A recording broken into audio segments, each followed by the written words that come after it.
Well, welcome to Pembroke, North Carolina. Tonight, the Pembroke Braves back home, and UNC Pembroke trying to build on a 1-1 record. They're visiting with the Catawba College Indians, who are 2-0 on the season. Those visitors in after a big win a week ago against Division I FCS VMI. Welcome into the booth, everybody. Trevor Williams here with you, alongside me, Bryant Reed, and we've got a great game tonight, Bryant. Two teams that are expected to excite. Oh, definitely. I'm really excited for this game. Catawba College is one of the highest passing efficiencies in all of D2, and Pembroke also has the highest scoring offense in D2, so it should be such an exciting game. Two teams that can certainly really sling it out there, but right now all the talk is about the UNC Pembroke defense and what they were able to do a week ago. The Braves, they were pretty phenomenal, Bryant, on the road at Elizabeth City State. Yeah, last game against Elizabeth City State was just crazy. 7 turnovers the defense had, and the first turnover came on the first play of the game, and that really just set the tone for the rest of the game and how the defense was. Started that game off with a fumble. The guy trying to go up against them tonight to try to work against that defense is Patrick O'Brien, and he is no stranger to UNC Pembroke. O'Brien was a quarterback right here for the Braves. Started with UNC Pembroke, went to UNC Charlotte, back to Pembroke. Now here he is with Catawba, and this is a guy who's had a lot of success. Oh, success just isn't the word, especially in this stadium right here. Patrick O'Brien has gone undefeated while playing at Pembroke in this stadium, and he just doesn't expect to go defeated for this game against this defense that he is just all too familiar with. Yep, Grace P. Johnson Stadium is certainly his stadium. He has had a lot of success here. This week on Instagram, he changed it to his Patrick O'Brien Stadium, and I think the UNC Pembroke guys didn't like that all too much. And on the other side for UNCP, though, the good news, their redshirt freshman Dominic Sampson has been very exciting, and I think Coach Richardson has been pleasantly surprised with the play of his youngster. I think everybody's been excited, really. Dominic Sampson has showed up. I don't think anybody really expected him to play this well as he has been playing, but he hasn't thrown any interceptions this season, and everybody's excited for him. His receivers have done well in catching the ball, and the coaches have shown a lot of trust in him. Yeah, that is a huge piece for UNC Pembroke. Trust in the redshirt freshman quarterback. The third member of our team, Matt Sabatis, had a chance to catch up with the head coach of the Braves, Shane Richardson. Let's see what the coach had to say about this matchup tonight with Catawba. Trevor here with Coach Richardson. And Coach, obviously the word out of everybody's mouths is the return of Pat O'Brien. And I know you have the motto, it's not who we play, it's how we play. How did you keep that in the mind of your team today? Yeah, absolutely. We're focused on the game plan. We're focused on what we need to do, focused on Catawba as a team, and making sure that we go out and play our best. And that's really the only thing that we're trying to emphasize. Coach, obviously, defense shined last week against Elizabeth City. How did that carry over into this week? Because obviously you got to build from week to week. Yeah, I think what it does is it gives our guys confidence and helps them to take that momentum and really come out to practice every day knowing what we're capable of, and being able to just practice at a higher level each day and be able to take that forward into this week. Overall as a team, what did you see the most improvement in from the end of the Elizabeth City game through practice into the start of this week? Well, I think what it does is, the end of Elizabeth City gave us a little bit more of an all-encompassing feel of football, and we're able to experience a lot of situations here in the first 2 weeks that I think has prepared us to go into week 3, and so I think our guys feel more comfortable. All right, Coach, thanks for the time. Good luck out there, and let's give it back to Trevor. Well, thanks, Matt. It's going to be a very exciting night under the lights here in Pembroke. The sun's setting in Pembroke, North Carolina, but it's just about to heat up between the Braves and the Indians. UNC Pembroke and Catawba when we come back right here on the UNCP Sports Network. I guess sometimes things just happen. Devastating things. Your whole world changes in an instant. That's what happened to me the day my mother had a stroke.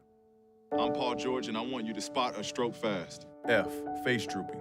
A, arm weakness. S, speech difficulty. T, time to call 911. Protect the ones you love. Spot a stroke fast. I knew that there was an opportunity to have my college paid for if I was good enough to play baseball at that level. That was going to make a big difference in my family. D2 baseball gave me an opportunity to play at a high level and to get an education that's going to be valuable for me throughout the rest of my life.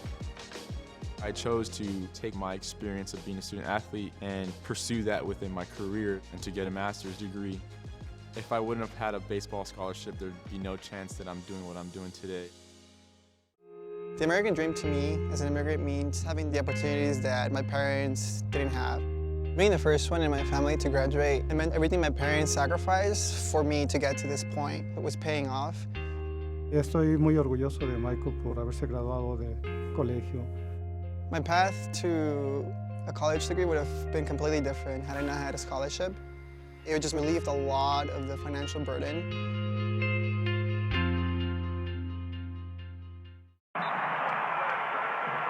What you've gained as a student will be just as important to you as what you did as a player. As long as you know that you made the effort to do the best of which you're capable, there's no failure. Success on 3. There are over 400,000 NCAA student athletes. And just about all of us will be going pro in something other than sports. We often get the question, where does the money go? More than 90% of NCAA revenue supports 89 championships and more than 1,100 member schools that give $2.7 billion in scholarships each year. Look around you. There are more than 450,000 student athletes competing every year, succeeding on the field, in the classroom, and in life. Bottom line, we put our money where our mission is.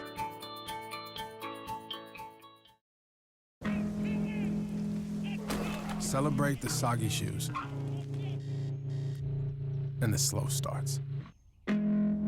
Celebrate the lessons learned along the way.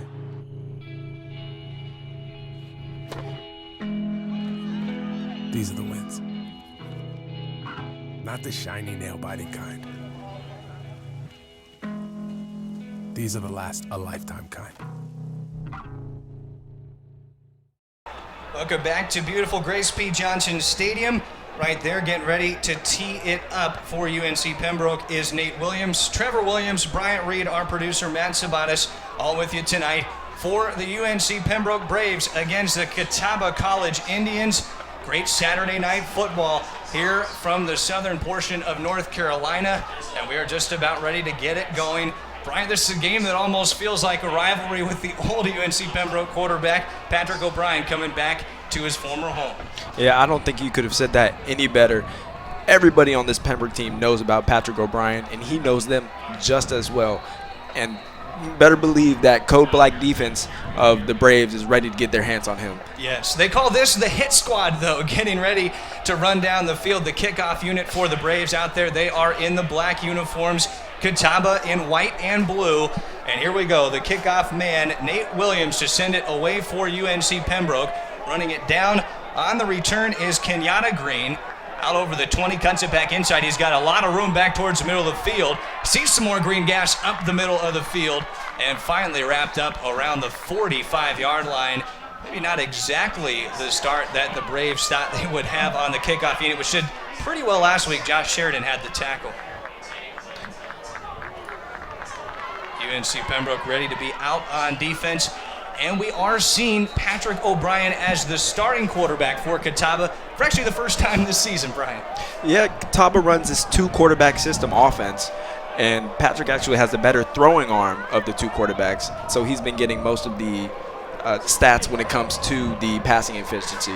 But I'm not surprised that he's starting at all. So here we go. O'Brien hands it off to Iman Smart on the first play, and Smart able to rush for about 7 yards. The UNC Pembroke defense, their defensive line, kind of where it gets started. Oh, of course. Those guys are big and heavy up there.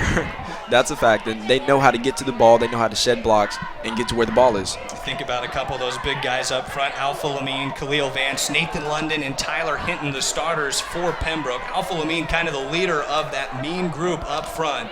A 4-3 defense for the Braves. O'Brien will hand it off again, still to Smart, and he's tripped up. Nearing the first down marker, but still shy of that first down. Third down coming up, and so far this season, the Braves' defense on third down tries has been pretty good at stopping the opposition. Currently that mark for UNC Pembroke on third down, 29% for the opposition. We'll have a 3rd and 1 coming up. opening drive of this contest tonight. Patrick O'Brien, the former Brave, the quarterback from Mooresville, North Carolina, trying to help Catawba to its first down for a third time on this opening possession. Hands off was Smart over that first down line with plenty of room to spare, and he's tackled just nearing the 41-yard line. Maybe something you expect a little bit here, Bryant, that Patrick O'Brien would have so many rushing plays at the start, a guy who's probably got a lot of nerves coming in playing his former team. Yeah, I can't really agree more with that, honestly. But I'm actually not surprised that he's not kind of over there telling the coach, hey, I want to hurt these guys fast and in a hurry. Well, he's got 1st and 10 now on the opponent's side of the 50. Those 3 wideouts to his right, fakes the handoff with Smart this time, drops it off short, and the receiver on the catch, Jordan Osinski, the tight end, able to work towards the 35 before he's brought down. And it'll be 2nd and short. These are the 2nd and manageables that Catawba likes, like they had on their first try to first down on this possession. A lot more plays you can call when it's less than 5 on 2nd down. Yeah, and that's something that every coach likes. 2nd and manageables, like you said, the playbook just opens. You can run anything, and as long as it's not a sack, you know you're going to be good. So here is the 2nd and 4, a handoff with Eamon Smart, and he works his way over the sticks for a first down. Eamon Smart, he's a good one for Catawba, a senior from Cape Coral, Florida, and he has 177 yards rushing coming in on the season. He's still the lone back, and now Catawba with a little bit of tempo up to the line on first down. Inside the 30, O'Brien looking to his right side, cuts it in over the middle, caught by Keon West, and another first down. And here's that efficient offense, 1 for 1 on their first passing play.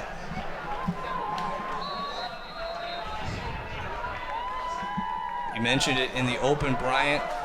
Patrick has not lost here at Grace B. Johnson Stadium. Last season, a really good one for the Braves, making it into the D2 playoffs. 1st and 10 from inside the 15, still in that shotgun look. Smart has the handoff fake to him, keeping it O'Brien, and he's stuffed right there at the line of scrimmage, and you saw a few guys right up in his face to meet him. That big defensive line, and some words going back and forth between the two sides. Oh, definitely some jawing going on. It's gotten to the point to where, especially after O'Brien's social media remarks, they don't really like each other too much right now. Right now, it is a 7-play drive, the 8th play coming up. It's the first time that they've been back at the sticks on 2nd down, 2nd and 10. Catawba staying in that shotgun look on this opening possession into the red zone here against UNC Pembroke. O'Brien looking left, brings it to the near sideline. This is his stud wide receiver, Sam Mobley, on the catch. Wrapped up right away by the Braves cornerback, Bakimbi Kearney. 3rd down now, and it looks like about 7 coming up. Just a short completion, a 3-yard completion, but Sam Mobley, a guy that's going to get plenty of targets, a 5'10 senior from Monroe, North Carolina, 211 yards last week. Oh yeah, you said it. He's a stud for this Catawba offense. 332 yards on the season so far, and I know he's definitely planning to get that average during this game. You see how he does. It's at the bottom of the screen in the slot right now. It comes a 3rd and 7 play. The pressure right there to O'Brien, has to dump it off underneath on the crossing route. It's to Jordan Osinski again, but not enough for a first down, so decision time early for Catawba. It doesn't look like they're hardly going to hesitate trotting out the field goal unit on this first possession. Yeah, and the crazy thing is that Catawba actually hasn't had a field goal yet this season in 2 games, which is very surprising. But it shows you just about that efficiency that we've been talking about and how well they do in the red zone. Yep, they've got that chance now with Lee Brackman, a sophomore kicker from Athens, Georgia, a 6'5" place kicker, and he's lining it up right now for a 23-yard attempt from the left hash, and that kick is up and good. So the Catawba College Indians are on the board first tonight. Their first drive ending in 3 points. It was a 9-play, 50-yard drive. Make that a 10-play, 50-yard drive that was capped on the 23-yard field goal for Lee Brackman. That is his first made field goal this season. Tonight's game brought to you in part by Lumberton Chevy. If you've ever wondered why our sponsor, Lumberton Chevrolet Buick Cadillac GMC, has such a long name, One reason is the tremendous variety of cars and trucks they offer to meet every need. Great-looking Chevrolets, Buicks, Cadillacs, and even GMC SUVs and trucks. They have everything from budget vehicles to the top-of-the-line Cadillacs. So why would you shop anywhere else? Try their quick lube, and while your vehicle is being serviced, you can see for yourself. They are located next to Lumberton High School. Well, Brian, the interesting thing about this whole situation, Catawba won the toss, deferred the choice to UNC Pembroke. They decided to give the ball to Patrick O'Brien first, see how he would fare in his opening drive. Now their offense will get it back, and that's got to be kind of a question for UNC Pembroke, is how well can this offense do against a better defense now in Catawba? Yeah, that's definitely a huge question. But I believe that it'll be fine. We were talking about the trust that the coaches have given the redshirt quarterback, and I believe they might start a little easy with a few runs and then kind of ease his way into it as the game goes. Going to get a chance to see that in a second. Lee Brackman has the kickoff for Catawba. Sends this high end over end way back into the back of the end zone, and backing up with it on the return try for UNC Pembroke, Joe Leake. He'll just take that knee instead. So it will come out to the 25-yard line to start the first possession on offense for the Braves.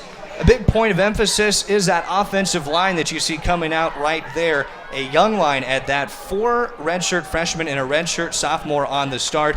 Left tackle freshman Nick Golden is the newest to the crew, as he has to take over for an injury earlier in the week. So watch out for that offensive line tonight to see how they do with Dominic Sampson and his running back in the backfield. We'll see who his first running back is. Josh Sheridan starts in the backfield, and the first is a handoff to JoJo Span on the sweeper play to the near side. He's knocked out of bounds, I think lost a yard as well. That Catawba defense right there on him. Jeremy Addison, TJ Lowe in the area on the tackle. Yeah, that defense wasn't having it. They really swarmed to the ball. That was good side-to-side movement, and one of the things that UNC Pembroke does have to work against now, even though Patrick O'Brien's not on the field right now, he's able to tell Catawba a lot about what this UNCP team actually does because he knows the offense so well. So I'm sure they had to make some tweaks this week in practice to get it ready to go. Second down and 11. Back to pass and over to the left side. Sampson leads his man a little too far that time, trying to look for Jalen Nixon. It'll be third down and 11, and a tough opening possession may be brewing here for UNC Pembroke. They don't want to go 3 and out on this first try.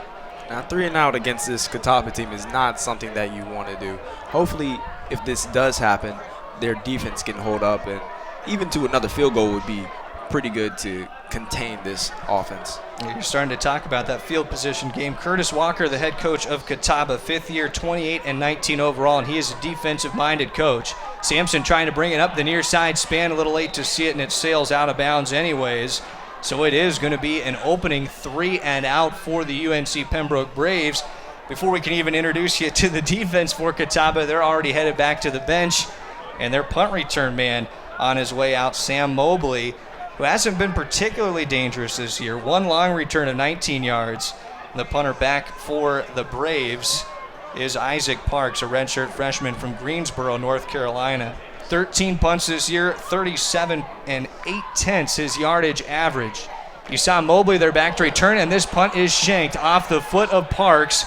Not even going to cross the midfield stripe, not even going to cross the 40 of UNC Pembroke's side.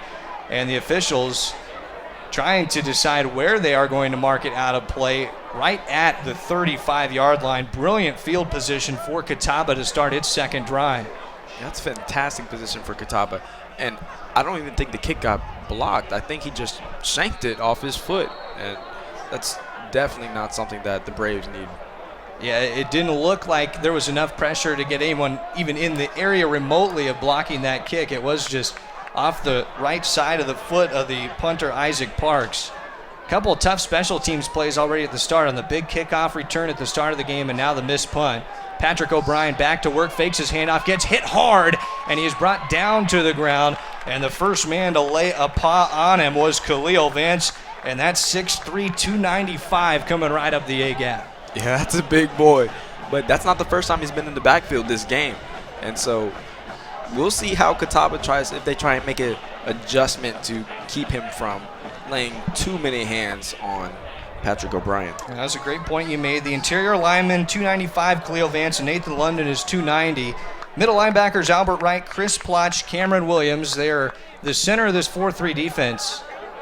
Right now with it, the shotgun and 3 wide receivers, a nickel back as well on the far side for the Braves. Handoff with Eamon Smart. He's able to redirect and cut upfield about 8 yards on the carry before he's brought down. Sets up a much more manageable 3rd and 2.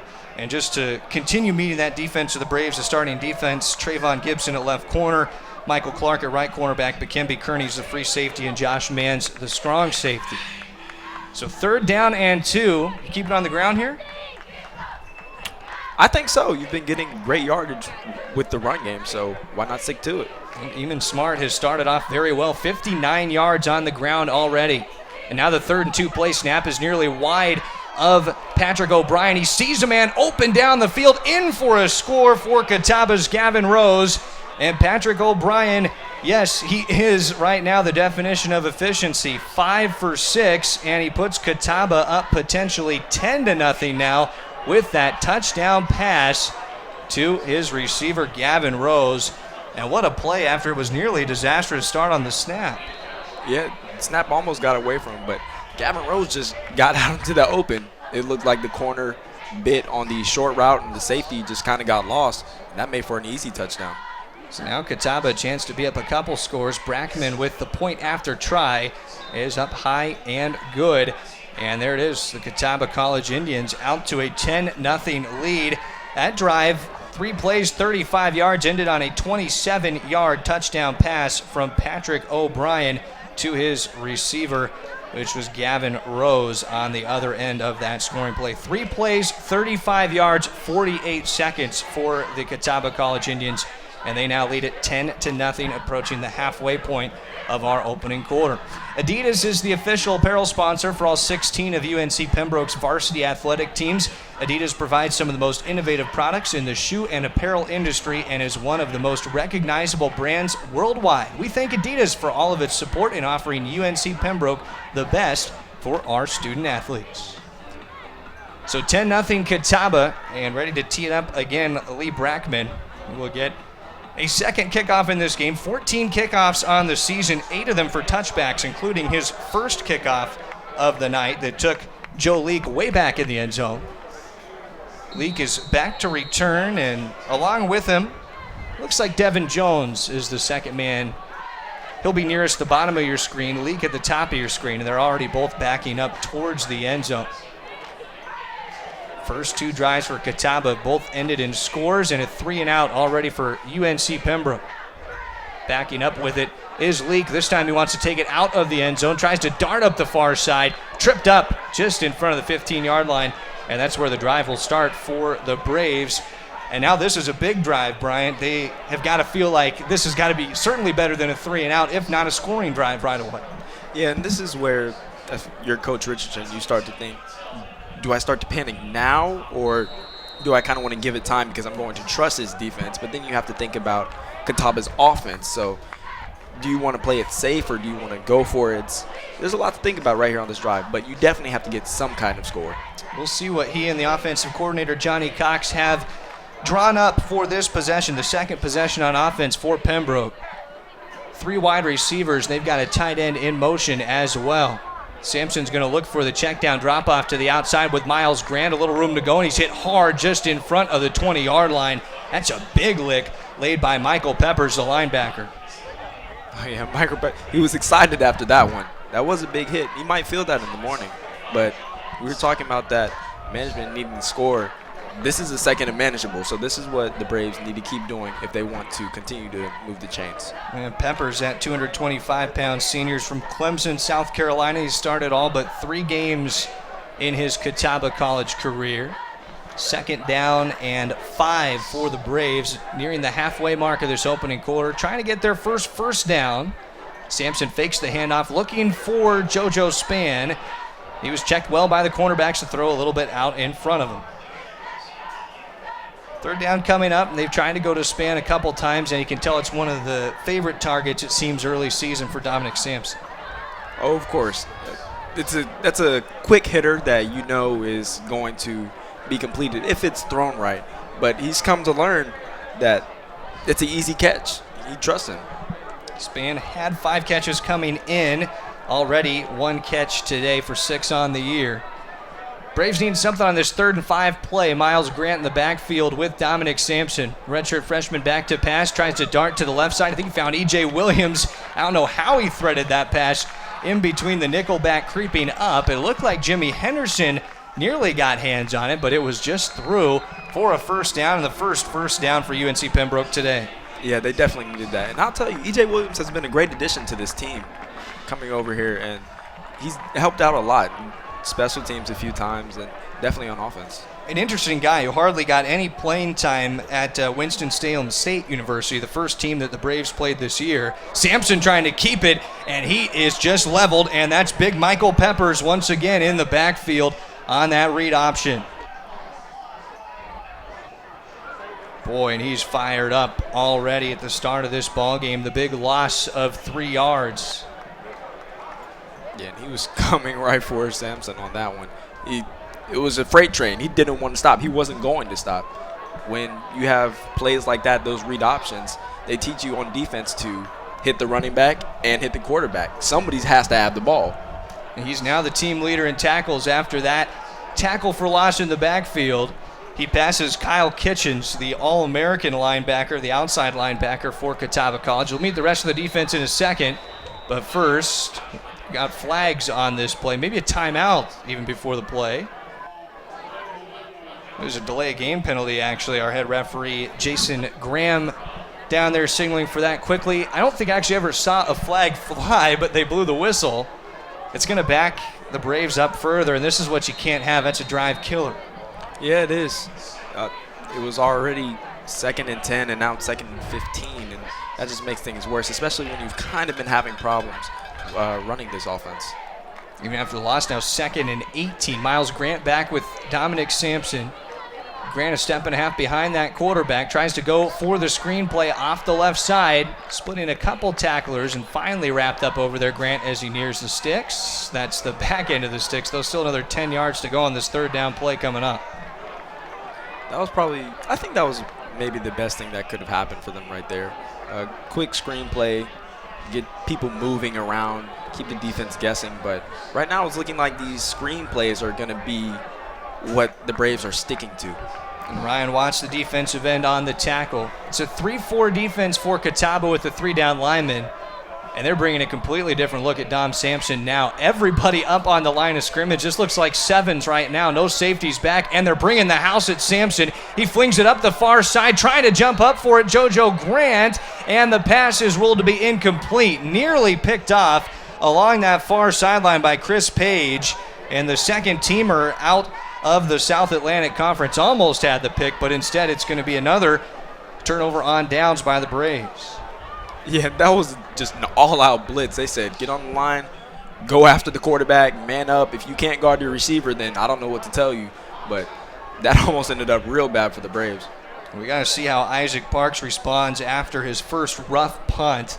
It didn't make it more than probably 10 or 12 yards. This one not perfect, but at least it's spiraling downfield this time. Braves have it go off of the blocker upfield, and Pembroke looks to have recovered it as it hit off the foot of Caleb Allen. Downfield trying to set up his block, and such a smart move. The Brave blocker started moving Allen right into the zone of that bouncing ball, and UNC Pembroke will take it over. Yeah, he saw the ball, but Caleb Allen didn't, and that was very smart of him. That's a heads-up play. You know, you always hear about basketball IQ, but that was great football IQ right there. That's a game changer. Those turnover on downs, that might really make a difference now. That's the gunner, we should say, on the outside coming down for Pembroke that was able to move Allen into the area of that punt. It's now plus territory, 1st and 10, and some new life for the Brave offense. Sampson right back out there, looks to his running back behind now, wants to chuck it deep, has Span over the top towards the corner, and a little underthrown into the back of TJ Lowe, the cornerback. So 2nd and 10 coming up. You know, Span has been targeted by Sampson a few times. It's been about 3 or 4 times now, and they haven't really got the connection like they want to. But if it works out by the end of the game, they're both going to end up having a big game.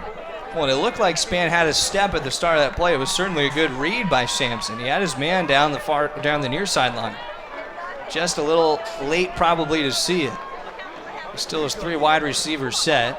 Trying to get a lead block set up for Sheridan on the left side. He's wrapped down from behind and chasing him down, Trey Evans. That's a first-teamer out of the sack. And this defense, pretty highly touted. 4 preseason first-teamers out of the South Atlantic Conference on this Catawba College defense. You'll see them flying around all night. The 3rd and 6 coming up at the 29-yard line. Talking about Catawba's defense, that's one of the reasons why their opponents have barely scored. I want to say 10 points out of 2 games that they've given up. That's fantastic. Well, Pembroke right now is 9 yards away from just becoming the 2nd team to even get in the red zone against Catawba. See what they have on 3rd and 6. The handoff on the near side. Sheridan dragged down in the backfield. No, he stays up. Now he's free down the sideline, and he's in for a score. Josh Sheridan rolled over the tackler, and he's in for 6. And that's a never-give-up play by Josh Sheridan. I counted him out, and he still finds his way to pay dirt. Yeah, I think everybody counted him out. You heard the fans get quiet because, well, they weren't going to be another team to get into the red zone. Not this chance, but wow, what a show of great balance. And the head referee was right there, so he saw everything that happened. Josh Sheridan rolling over the tackler on his side, a 29-yard touchdown rush for the UNCP backer. The redshirt sophomore from Lumberton on Robeson County Schools night, you might add. Able to get the 6, and now the PAT blocked. Catawba scrambling to try to get to it. It's still loose on the field. Finally covered up by Austin Foley, the holder. But there was no chance on the extra point for Alex Alvarado as Catawba blocks it up. And it is now 10-6 in this opening quarter of play. No replay, we couldn't see exactly who got their hand on it, but there were plenty to take your pick from as special teamers in the backfield. Yeah, and I'll tell you right now, these offenses might not be making a difference with the score. It's looking like special teams might be the story of the night. Certainly, it started with the big return for Catawba, and then you had the bad punt by Pembroke. The okay punt that turned into a great punt, you might say, off of the foot of the gunner, or off the foot of the blocker. The gunner moved him into it. It has been a very interesting night for sure on the special teams unit. So the adventure will continue with the hit squad coming back out. And I love that. Shane Richardson said this week in his interview that these guys are called the hit squad, and they were challenged a week ago at Elizabeth City State because they felt like they still didn't do a great job on special teams in that game of controlling some of the plays they could control. Certainly, Coach Richardson's not going to be happy with the special teams performance so far. Already a lost point, and you talk about a bad punt and field position that set up Catawba greatly. They got to get turned around right now as the later portion of this first quarter gets going. So after their first score, the Braves will kick off. Nate Williams sends it away. Along the far side on the run, Kenyatta Green. That same cutback to the near side. Finds a little space and wrapped up by the shoestrings. Devin Jones on the tackle. And a flag down as well. So looks to be maybe in the area of holding. You know, that cutback is probably where it happens, right around the area. We'll be able to check in with head referee Jason Graham out of the South Atlantic Conference, see what he has to say about this call. It is holding, and if I heard it correctly, Joshua Moses was called for the hold. So this will march Catawba back. And Bryant, as you just mentioned, that's important because it's a field position game at that point. Instead of having first down across the 20, now they're backed up nearly to their own 10-yard line. Yeah, and this is going to be Catawba's longest drive of the game so far. They've had fairly easy field position, so let's see what they can do with this one. So far, their quarterback is 5 of 6 for 56 yards. That's Patrick O'Brien. Next to him in the backfield, the man who just had the kickoff return, Kenyatta Green. Wrapped up after a short gain, the defensive line able to fall on top of him just inside of the 15-yard line. They gave the tackle to Nathan London. He's the biggest of those defensive linemen, a junior from Winston-Salem, North Carolina. This season not high on the tackles list, though. He's trying to break through on the line. It's been more of the Alpha Lamine Khalil Vance show so far. Second down and 8 O'Brien keeps it on the play fake. Now a lot of pressure in the backfield, and he throws a pick to the far side. Braves have it picked off there along that far side. Hard to see who has it. It looks like coming up with it is Sean Everett, and that's his second interception in as many weeks, and the Braves take over with great field position. That's what the Braves needed, and I'm sure that's not what Catawba was expecting. Patrick O'Brien was getting rushed, and it looked like he kind of panicked and just tried to get the ball away, threw it into the wrong hands. That was big-time pressure in the backfield, and I think Nathan London led that charge towards Patrick O'Brien, getting in his face with the pressure. Now all of a sudden the Braves have the ball at the 16-yard line. A couple minutes ago, I don't think you could have guessed that they would be in striking distance for maybe the lead now, trailing 10-6. And just the second time Catawba's defense has been on defense in the red zone this season. We're in game number 3. The handoff with Miles Grant bouncing off tackle, and he is quickly met on the outside. Able to chase him down along that outside. Isaiah Huffin, the junior outside linebacker.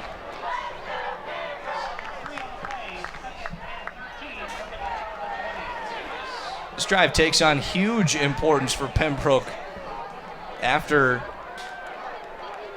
they suffered a 3-and-out and then a penalty backed them up in their second possession. It was a big touchdown run by Josh Sheridan. Now a chance in the red zone to try to get within a point or better. 3 wide and a tight end for the Braves. They hand off with Grant instead, trying to bust it up the center seam. He's met by a ton of Indians. It's still going to be 3rd and more than 10. I think 3rd and 11 coming up. And this will be a position, Brian, where maybe you do want to be a little bit careful because the Braves are somewhat in field goal range right now. Yeah, right now you just want to make sure that you do stay in field goal range, which is, I want to say why they're playing kind of safe with 2 runs right there. One bounce to the outside and then in the middle, which would make sense. But, you know, in the red zone after a turnover, if I'm Coach Richardson, I want to go for it. At least one attempt, you know, say we're not afraid of doing it. Alvarado, the freshman kicker, has a season-long of 38. That's also his career best. Sampson looking for the slot to Shimon Hicks. Hicks stopped shy of the chains. 4th down and decision time coming up early in the game. Maybe not surprising if the Braves try to kick it. Looks like they will be headed that direction as the freshman Alex Alvarado out of Richmond County, North Carolina, trots on out there. Chance to get UNC Pembroke within 1, but had they had better blocking on their last point after try, this could be to tie it up. That blocked PAT, a big one right now. Yeah, you never know. It could come up to make a difference in the future of this game. That's 2 PATs blocked this year. Alvarado had one blocked by Winston-Salem State in the home opener. This kick from 27 yards and splits the uprights, so Alvarado gets the Braves back within 1 in our opening half of play, just under a minute to go in this first quarter of play. And the Braves now, all things considered, after the big interception by Sean Everett, they're right back into this ballgame when it felt like it was maybe already starting to slip out of their hands. Oh, you're right about that one. I'm not sure that anybody was too confident after that 10-0 start to the game, but it's 10-9 right now, and it's really been a interesting and active first quarter when you look at it. Yeah, you talk about all the things that have happened on special teams for the most part. Is it started off really well for Catawba. They went with a field goal on their opening possession and then a touchdown drive, a very short touchdown drive, 3 plays, 33 yards. At the same time, UNC Pembroke went punt at the start, and then they went touchdown and field goal. So it's been a very back and forth, kind of a two-sided first quarter, because the first half of the first quarter was owned by Catawba, and now UNC Pembroke taking advantage of a couple Indian miscues. Their kickoff man again, Nate Williams, his 3rd kickoff of the ball game upcoming. He has 2 touchbacks on the season, has kicked 1 out of bounds. It's from Kannapolis, North Carolina, a sophomore. Across the board, the special unit for UNC Pembroke, those special forces, all youngsters. Alvarado, a freshman, this kickoff man, Williams, a sophomore, and Parks, the punter, a redshirt freshman. To that same spot, the return set up for Kenyatta Green with some space up the middle, finally cut down just across the 35-yard line. And I don't know, Trevor, if I'm the special teams coach, I'm thinking maybe not kick to this guy anymore. That's 2 good returns. And the one before this one, he almost made something happen. So I'm trying to stay away from him.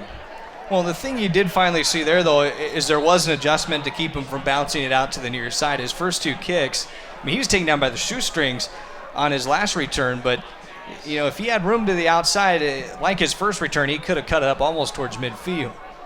Patrick O'Brien has 3 wide and the running back to open the 5th drive for Catawba. Hands it off with Eamon Smith. Braves wrestling him down near the 40. You always got to watch out for this Brave defense right now. They rank 1st in Division II in turnover differential, and a big part of that, the 7 turnovers they forced a week ago. Already with an interception in this game, it was Sean Everett on the last possession, picking off Patrick O'Brien, who frantically threw one away. Just a few ticks left, a handful of ticks remaining in this first quarter. O'Brien hands off with Eamon Smart once again. He'll carry it down to a short 3rd down play. He'll probably meet us on the backside of the quarter break. Catawba just able to edge UNC Pembroke in the first quarter. I'll tell you what, last year these teams played to within 10 points in their meeting. This year it's looking like it could be just as fun, as we're through 1 quarter of play in Pembroke, North Carolina. It's Catawba 10, UNC Pembroke 9. We will take a timeout and we'll come back with the 2nd quarter of play here on the UNCP Sports Network. I guess sometimes things just happen. Devastating things.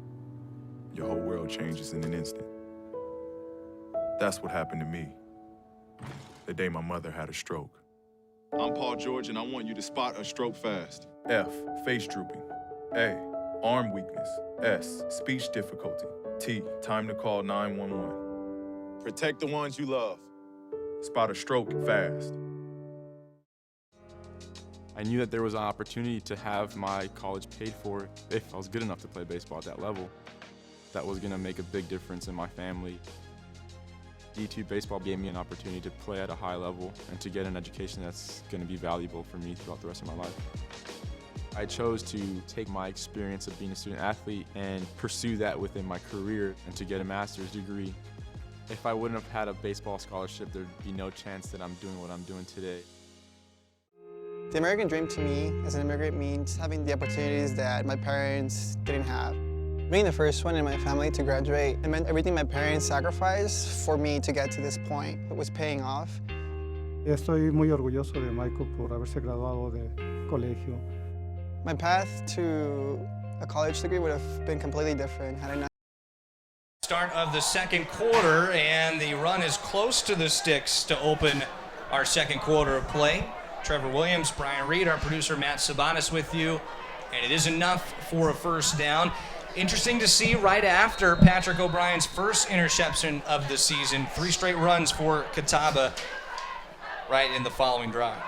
Yeah, and isn't it just a story how his first interception came against this code black defense? That's probably, they would call it poetic, I think, UNC Pembroke. They wanted to get that first turnover of O'Brien on the year, who did throw his fair share of picks last season, 18 INTs.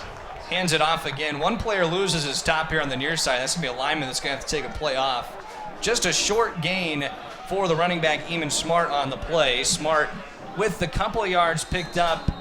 Now looking like he's totaling it around 38 yards rushing today. He's been the feature back in that opening quarter. Catawba, they had the lead on the scoreboard 10-9. They outrushed the Braves just slightly, 38-29. They outpassed them 56-26, but did have the interception. Braves have not turned it over yet. They took advantage of a punt off of a blocker as well as the pick. Now over the middle, ball tipped. It was up for grabs.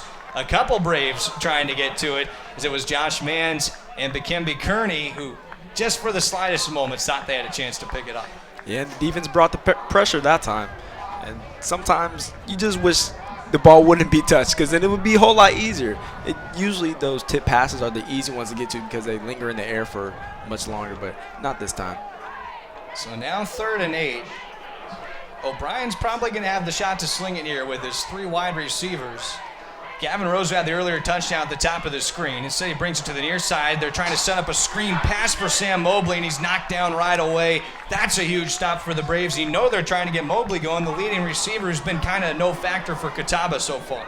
Yeah, and the Braves have done their scouting just as well as we have. You know, they know who the go-to man is on this offense, and what you want to do is stop them, and that's what they've done. They've done a fantastic job of that. He's been a no-show so far in this game. Well, when Mobley on the season, just to give you an idea, has averaged 166 yards a game, and you've got him for just 3 yards so far into the second quarter, you're certainly doing something right. JoJo Spann back to return for the Braves on this punt. It'll be sent away by Caleb Berry. Spann waving for a fair catch, and he will make that catch just inside of his own 20-yard line where UNCP will take over. When UNC Pembroke athletes train and compete, Scotland Healthcare System will be part of the team as the official healthcare provider for UNCP athletics. Led by Ortho Carolina Scotland orthopedic physician Dr. Richard Alexander, their specialists will cover every football and men's basketball game this year. From practice drills to kickoff and tip-off, Scotland's medical experts will oversee training staff operations. It's one more way Scotland Healthcare is keeping its commitment to be there for the region, delivering closer care that's better by far. First and 10 inside their own 20. Sampson going to throw to the near side with Grant, able to work around one, and he scampers all the way for a first down for the Braves. That's a great story for UNC Pembroke. JoJo Grant getting the catch there. Yeah, Grant is another one of those receiver transfers from Winston-Salem State. He and E.J. Williams transferred together and really have just been riding it out as best friends since they've been here. And they both made an impact, and he missed all of last season with a knee injury. It's great to see him get the catch there, and it was not enough for a first down. At first, they had it over the sticks. Now it is second down and a short one. First drive of the second quarter for UNC Pembroke. Handoff is faked to Sheridan. Now Shamon Hicks has it on the end-around play, off tackle, and the wide receiver sweeping across, and there's a little wrinkle thrown in by Shane Richardson. Yeah, they kind of tried to run it first play of the game with JoJo, but didn't really work too well. They tried it a different time, let some time pass, and it worked out really well. It was a nice look to fake it first with the running back Sheridan and then give it off to Hicks. I should give some more credit there to Johnny Cox, the offensive coordinator. He probably had more of a hand in drawing that up with the first and 10 for the Braves after the 10-yard rush for Hicks. They're trying to continue to string together a couple good possessions. Touchdown field goal their last two possessions. Misdirection bringing it back to the near side. Able to stay on his feet for just a moment for the Braves offense, Jalen Nixon. The big man rumbling near midfield, just a yard short of the first down. And I'll tell you one thing, they haven't practiced anything at all outside of football. They've definitely practiced on their balance, because these Braves players we saw with the touchdown earlier, and now this pass gained an extra 5 to 6 yards just by putting that hand down and making that plant. I love that Josh Sheridan got the touchdown carry, a Lumberton guy on Robeson County Schools night. That's a great way to start it off for the Braves in terms of the right guy to get into the end zone on Robeson County Schools night. Slinging it downfield, Sampson. Pretty pass just out in front of his wide receiver. He had Quay Threat down the sideline and just over his fingertips.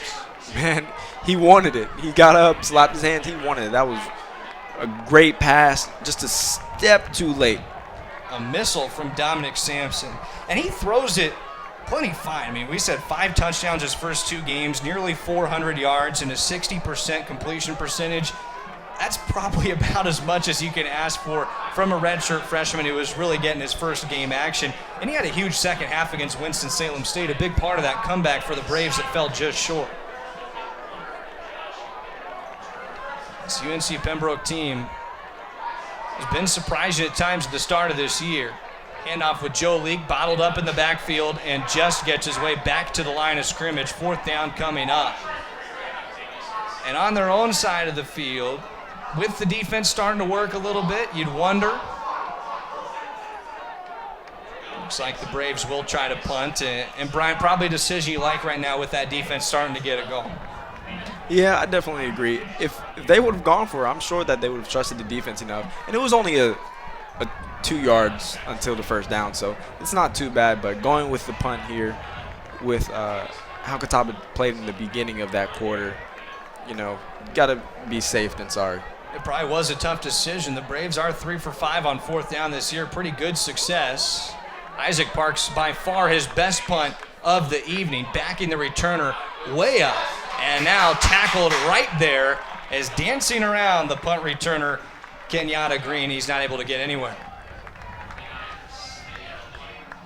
So again, the field position battle swung by the Braves inside their own 20. Catawba to start. Patrick O'Brien will be there to start that drive. And one difference we've seen as well tonight, Patrick O'Brien is the sole quarterback for Catawba College. That's because the other guy that they've been kind of splitting time between O'Brien and the other quarterback, Reed Carlton, he was hurt a week ago. So this is O'Brien's night, like it or not. Last couple possessions have gone stale. The first handoff with Kenyatta Green just good for a couple yards. Yeah, and part of that going stale for the Indians offense, I think the Braves have started to really figure out what they're trying to do. They've started putting more pressure on the offensive line and Patrick O'Brien himself, so they're not really able to get any good looks in the passing game, which has been really good for them this year. Now on the 2nd and 7. Sheridan looking, pressured. Alpha Lamine chasing him from behind, hits him as he throws downfield, and it's off target to the receiver, Gavin Rose. There's that pressure again from UNC Pembroke. Yeah, O'Brien's not getting any good looks at all, especially when they, on downs like this, when the Braves bring that pressure, it's not looking good for them at all when it comes to the Indians offense. They can't get open for the receivers, and Patrick O'Brien is just scrambling in the pocket and is struggling to get out of it to get a good look at one of his receivers. He started this game 5 of 6. He's 1 of 4 since. A chance for a Braves to win another possession back on this 3rd and 7. Again, they're right up in his face, and the ball batted down by who else? Sean Everett, who had the pick earlier. The Braves are going to get it back on a punt to come. Yep, Everett starting to be all over the place. That's great for Sean Everett, too, because he's not necessarily the guy who's been listed as the starter, the number 1 on the depth chart. But you bet he's raising some eyebrows now. A pick in each of the last 2 weeks. He's making a name for himself on this defense. Yeah, and as a coach, that's what you love to see. That's what you want. You want players who aren't necessarily starters stepping up and playing outside of their role in a positive way. JoJo Spann, you just saw him there back to return. Caleb Berry, the junior punter from Lexington, South Carolina, with the punt away. There's a flag at the line of scrimmage. Spann calls for a fair catch, and it's bobbled and dropped near midfield. Catawba saying they have it. Another flag is out. This should be for being in the space of JoJo Spann when he called for that fair catch. So even if Catawba has this football, it's likely going to stay with UNC Pembroke. So we've got multiple flags on the play. We'll let our head referee, Jason Graham, sort it out as he comes together with his crew. You would think this should stay with UNC Pembroke. Yeah, when Spann went to go catch the ball, kind of looked like the Catawba defender entered that. It's about 2 yard space that you have to give the returner to catch the ball. And that's why there wasn't really much hurry from Spann once he dropped that ball. He kind of figured, hey, penalty, but it didn't come out right away, which is what put everybody into a fret. Let's listen in with Jason Graham, see what he has to say as they've come together at conference. Doesn't appear his mic is working. The first flag was offsides against the receiving team and then a kick-catch interference. And because of the 2 penalties, it means we're going to have another kick. So they will just retry the down. You can't offset those because you wouldn't want to give Catawba the football since they interfered with JoJo Spann. So we'll get to do it all again with Caleb Berry back to kick and JoJo Spann to return. Spann this season, not a lot in the punt return game, averaging just 3 yards a return with a long of 7 on the year. He stands just back beyond midfield. Berry was a second-team all-conference member his freshman year.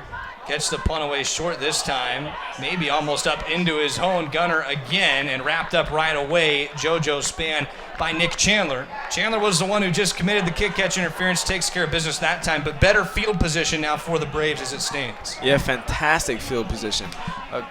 About 45 yards until the touchdown. So let's see if they can make something happen. They were down on the opposite end the first quarter and couldn't really do anything. Got a field goal out of it when they had good possession off of that interception. So let's see what happens. You talk about a payoff now. The defense has forced 2 turnovers and 2 punts in their last 4 possessions. It would be nice if the offense could give them a little bit of time on the bench to catch their breath right now. Sampson in the pistol formation. Hands off to Miles Grant. Maybe about a yard on the carry. Went right up the center seam, trying to get behind his redshirt freshman center, Timon McMillan. What have you thought of the line so far, Brian? I mean, we talked about it at the open, a young line with 4 freshmen and a sophomore, but for the most part, they seem to have given their guys some time. The running game's had a little trouble getting going. Yeah, they've held their own up there on the line, but they haven't been able to really make any holes to go through. So the run game's been a little lackadaisical, but on the other side, when it comes to Sampson, he's had time to throw the ball and make plays and get good looks. So, you know, sometimes run offense is harder.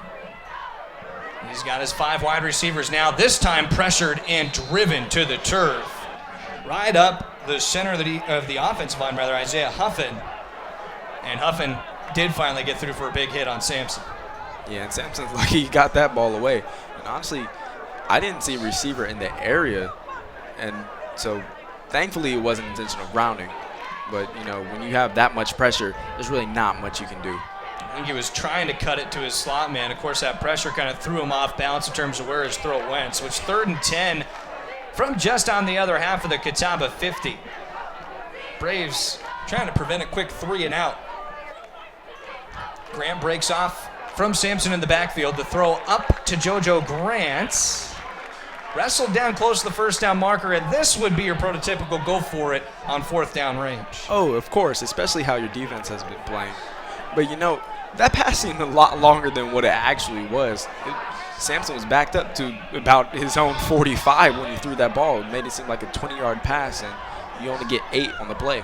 Maybe a byproduct of that big pressure he's been seeing. Certainly, that'll stick in your mind when you've got that 235-pound backer, Isaiah Huffin, chasing you. Quick to the line here, the Braves, the single back. And Sampson, I think, lost the snap. Regardless, UNCP's not going to have the first down, and it is a fumble recovered by Catawba. Sampson couldn't get the snap from Timon McMillan, and they tried for the quick play. They wanted that tempo to try to fool the defense. End up backfiring a big way on just the transfer. Yeah, definitely. And if you've noticed, they were under center for that play. That might have been the first time that they were under center for this whole game. So the snap was probably a little funny, not used to it. And that's probably what caused the fumble. So the Braves unable to convert. Now 3 of 6 on the year on 4th down, and Catawba takes over.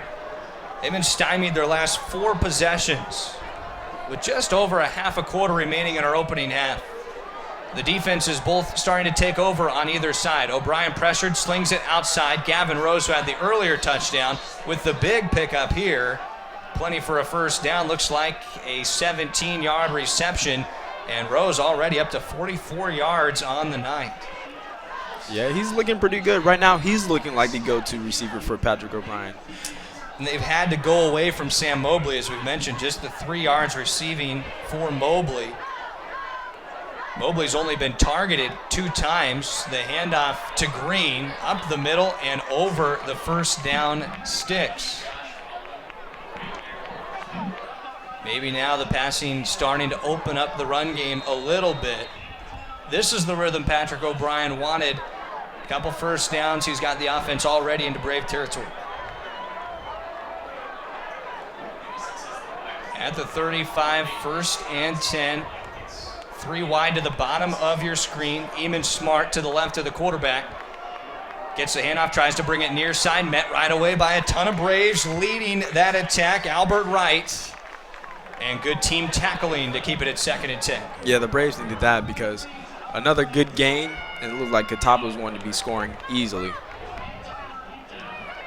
So 2nd and 10. Tyler Hinton was there as well, along with Albert Wright. Hinton, Lamine Vance, some of the better sack guys on this team. Alpha Lamine came in leading the team with a pair of sacks. They've gotten some hurries on Patrick O'Brien. I believe they've been able to land him for an official sack yet. Neither side with a sack in this game. O'Brien going outside with it. It's tipped. Land harmlessly to the turf despite Yavel Morris chasing it down at the outside near that sideline. Yeah, and this is going to be a 3rd and 10. This is something that the Braves want to do with this Catawba offense as well as it's been going, because earlier in the game we saw those 2nd and manageables, and that's definitely not what you want to do with an offense like this. But forcing this, you can bring some pressure, you can drop a guy or two back, you have options. So it is 3rd down and 10. Catawba leading by 1 with the football. We're into Brave territory, but out of field goal range. O'Brien goes down the near side, looking for Sam Mobley. Flag thrown against Sean Everett. And that is a very tough call against Everett. He kind of took Mobley towards the boundary, exactly what they teach the corner to do. Ran out of real estate, and the referees threw a flag. Yeah, it looked like he gave him a little bit more nudge than the ref was comfortable with. They're talking about it now, but, I don't think anybody on the Braves defense really agrees with that. I think Shane Richardson was trying to argue that it was an uncatchable ball out in front of Mobley, who was kind of posted up out of bounds. Is going to get the pass interference penalty against Sean Everett, so 15 yards and the automatic 1st down for Catawba. And they are right on the cusp of the red zone now at the 20-yard line. That's a big 1st down. That was going to be 4th down and a tough decision. They were going to be out of field goal range likely, with the career long for Lee Brackman just at 45 yards. Now fresh set of downs and all the world to work with for Patrick O'Brien. He's got his trips top of the screen. Braves have Chris Plotch sitting on the outside. The rusher, he'll drop back into coverage. O'Brien pump fakes, comes down the near side. There's a flag at the line of scrimmage, and the pass caught into the end zone. Yes, by the running back Kenyatta Green, but the flag is down at the line. This, unfortunately, though, is in the region of either offsides or an illegal formation. Braves hoping it's illegal formation. Catawba hoping for an offsides call. Patrick O'Brien already putting his hands in the air. He's saying that it is going to be against UNC Pembroke. Should it stand, his 2nd passing touchdown of the night, and it is an offsides penalty. So Catawba adds to its advantage. Now up to a 17-point lead, chance to make it, or a 7-point lead, and a chance to make it 17 with the extra point. That was a beautiful pass by O'Brien and a great catch as well by Green. Oh, yeah, the catch by Green was fantastic. But, Catawba ran a fake screen with Mobley, and they ran that to him before in this game. They ran the fake screen, and Kenyatta went to block, and he just released on the block. Nobody thought it was going to happen. Went right by the defense. Heck of a catch by running back, and the point after is up and good. So it is now an 8-point lead for Catawba. That blocked PAT, the point that UNC Pembroke is missing so far. Lumbee River Electric Membership Corporation belongs to the members it serves. That means their members have a say in how their co-op is run. And with members in charge, you can feel confident that the decisions made are in your best interest and the best interest of your community. Doesn't that sound good? Members know they can trust LREMC because it was created not to make profits, but to deliver on this promise, providing safe, reliable, and affordable electricity. 4 values, the foundation of LREMC's service to its members: innovation, commitment to community, accountability, and integrity. Those values represent the cooperative difference and how their co-op earns the trust of members every day. So now Catawba by 8. They will kick off with Lee Brackman. Back to return Joe Leake and Devin Jones for UNC Pembroke. Maybe now in a night where special teams has kind of played such an important role, this is a chance for the returners to make a mark. Neither kick returner this year has done too much. Jones' longest return, 25 yards, span 30 on the season. We should say Leak 30 on the season. Yeah, like special teams has definitely been the story of this game so far. So hopefully it'll go the Braves' way. You never know what can happen. This has been a pretty good game in terms of the not knowing. Yes, all of the unexpected has come out tonight, that is for sure, at Grace P. Johnson Stadium. A fantastic crowd on hand. This facility holds 4,000, and we will be close to that. There were just a handful of tickets left at game time. This kick deep into the back of the end zone, and another touchback for Lee Brackman on the season. 9th touchback he has kicked this year. Braves take over at the 25-yard line, 1st and 10. Prototypical time now for a good lengthy drive. You got 6 minutes up before the half, so the clock not necessarily against you, and all the timeouts to work with for UNCP as well. Yeah, everything in the Braves' favor right now. And, you know, maybe they can make up for the possessions that they've had recently, that they've had good field position in, but haven't really done anything with. Their last 2 drives have ended in a punt and a fumble. For all intents and purposes, that fumble would have been a turnover on downs anyways. They were going to be short of the line to gain. Sampson with the handoff to Miles Grant. He's touched first in the backfield, keeps on going through the first level of defenders. Ends up getting a couple of yards on the play, and didn't necessarily expect that. He had a big, I call it a Marshawn Lynch type run because I'm from Seattle, so I think about that. But against Elizabeth City, he put on a show. Fun running back to watch for a little guy. He's got the Marshawn Lynch number, too. 2nd down and 7.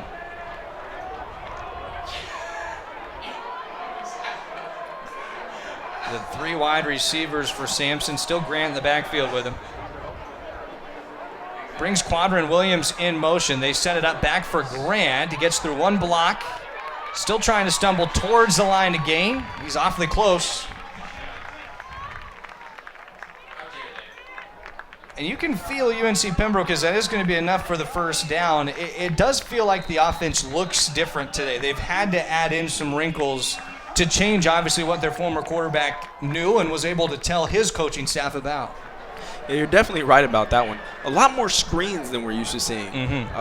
Safe passes, you know, not really going too far down the field. Just under 5 left now in the quarter. Pepper showing that he was going to rush. Sheridan had the handoff, and then he's chased down, met by a ton of Catawba defenders. Looked like Trey Evans, the senior middle linebacker, was the first to get hands on him. And this linebacking core, boy, they are just loaded. A first-team all-conference member in Evans, Kyle Kitchens, who we haven't said much about today. He's a former All-American. Altogether, this defense, very talented. I don't know that we've even seen Kitchens on the field tonight. He was listed as the starting outside backer, and I hope he hasn't been hurt in this game, but we haven't even called his name. The outside rusher chasing down Sampson, flung to the turf near side threat. Right around the collar, the cornerback got him. That was a big tackle by Trey Murray. 3rd down and 6 coming up, and a tough spot here for UNC Pembroke. They haven't had a lot going in the passing game this evening. Certainly a 1st down they need.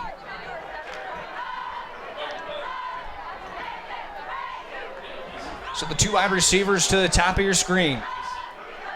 Sampson tries to work underneath. That was a play that probably wasn't going to get him to the sticks anyways. The intended target was Jalen Nixon. You kind of got to wonder what was going on with that play call. It wasn't a very, like you said, it wasn't going to get them a 1st down in the first place. So why go with that call to the short field? Yeah, it's certainly a head scratcher. And you hate that on 3rd down when there's the routes that are short of the line to gain. 4th and 6, and the punt will be coming from Isaac Parks. His best punt his last time. Almost has this one blocked, just gets it away. A long spiral, reeled in by Mobley. He's got some room in 1 block. Tries to cut around the 30. Now he's got a little bit of green grass outside. Stumbles for a second, and Corey West jumps on his back. Maybe now the ball out. Braves claiming that they have it. I think the officials have already signaled that he was down. And that's one of those plays. The ball comes out, but, you know, as an official, I know definitely up here we can't see what happens. And as an official, you have all those bodies flying around. You have more than just the ball to look after. So Sam Mobley on the return, 17 yards, and the 35-yard line where Catawba will start with 3:25 left in the half. Patrick O'Brien trying to engineer a half-closing touchdown drive. And that would be a heck of a way to put a stamp on an interesting roller coaster half for O'Brien. His running back right into the line of scrimmage and a mess of bodies as he stopped up for a gain of 1. That time the ball carrier, Eamon Smart. Yeah, the Braves really need to stop here. The Catawba Indians scored last drive. It's 17-9, which right now doesn't look so bad. It's because it isn't. It's only 8 points. You know, score and go for 2 if you want to.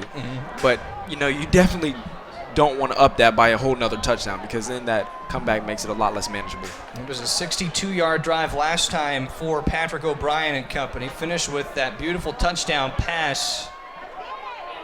Now O'Brien scrambling out left, still surveying downfield, throws back against his body, finds Mobley in the middle of the field.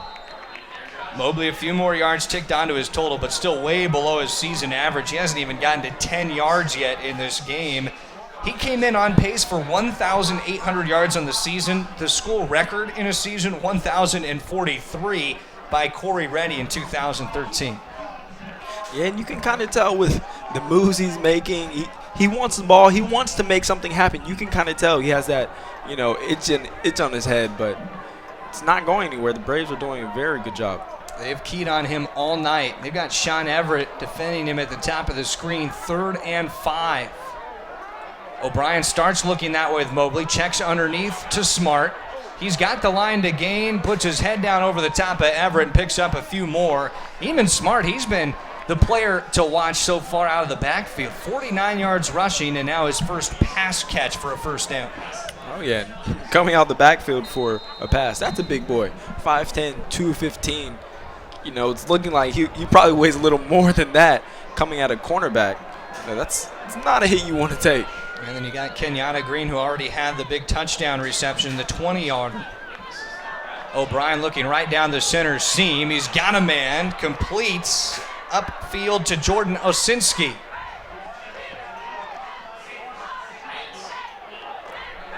Catawba running its 2-minute offense right now, down to minute 28 left in this half.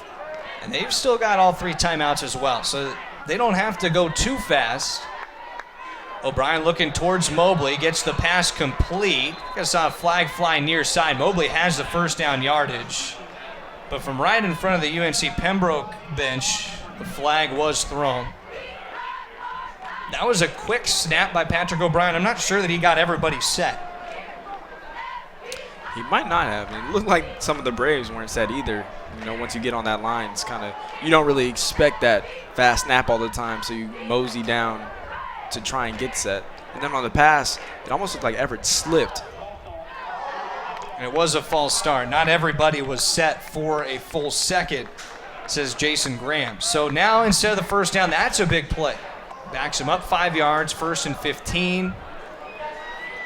It would have been 1st and 10 down inside the 20 into the Braves red zone. Now a minute 17 to go in the half. And Catawba threatening but still outside of field goal range. As we said, the career long for Lee Brackman, 45 yards. His long on the season, the one he kicked earlier. That kick was of 23 back at the 9:58 mark of the first quarter. So he hasn't been tested a lot. Now the officials coming together again as they get to this new spot. I think conferencing because they've got to put some ticks back on the clock here.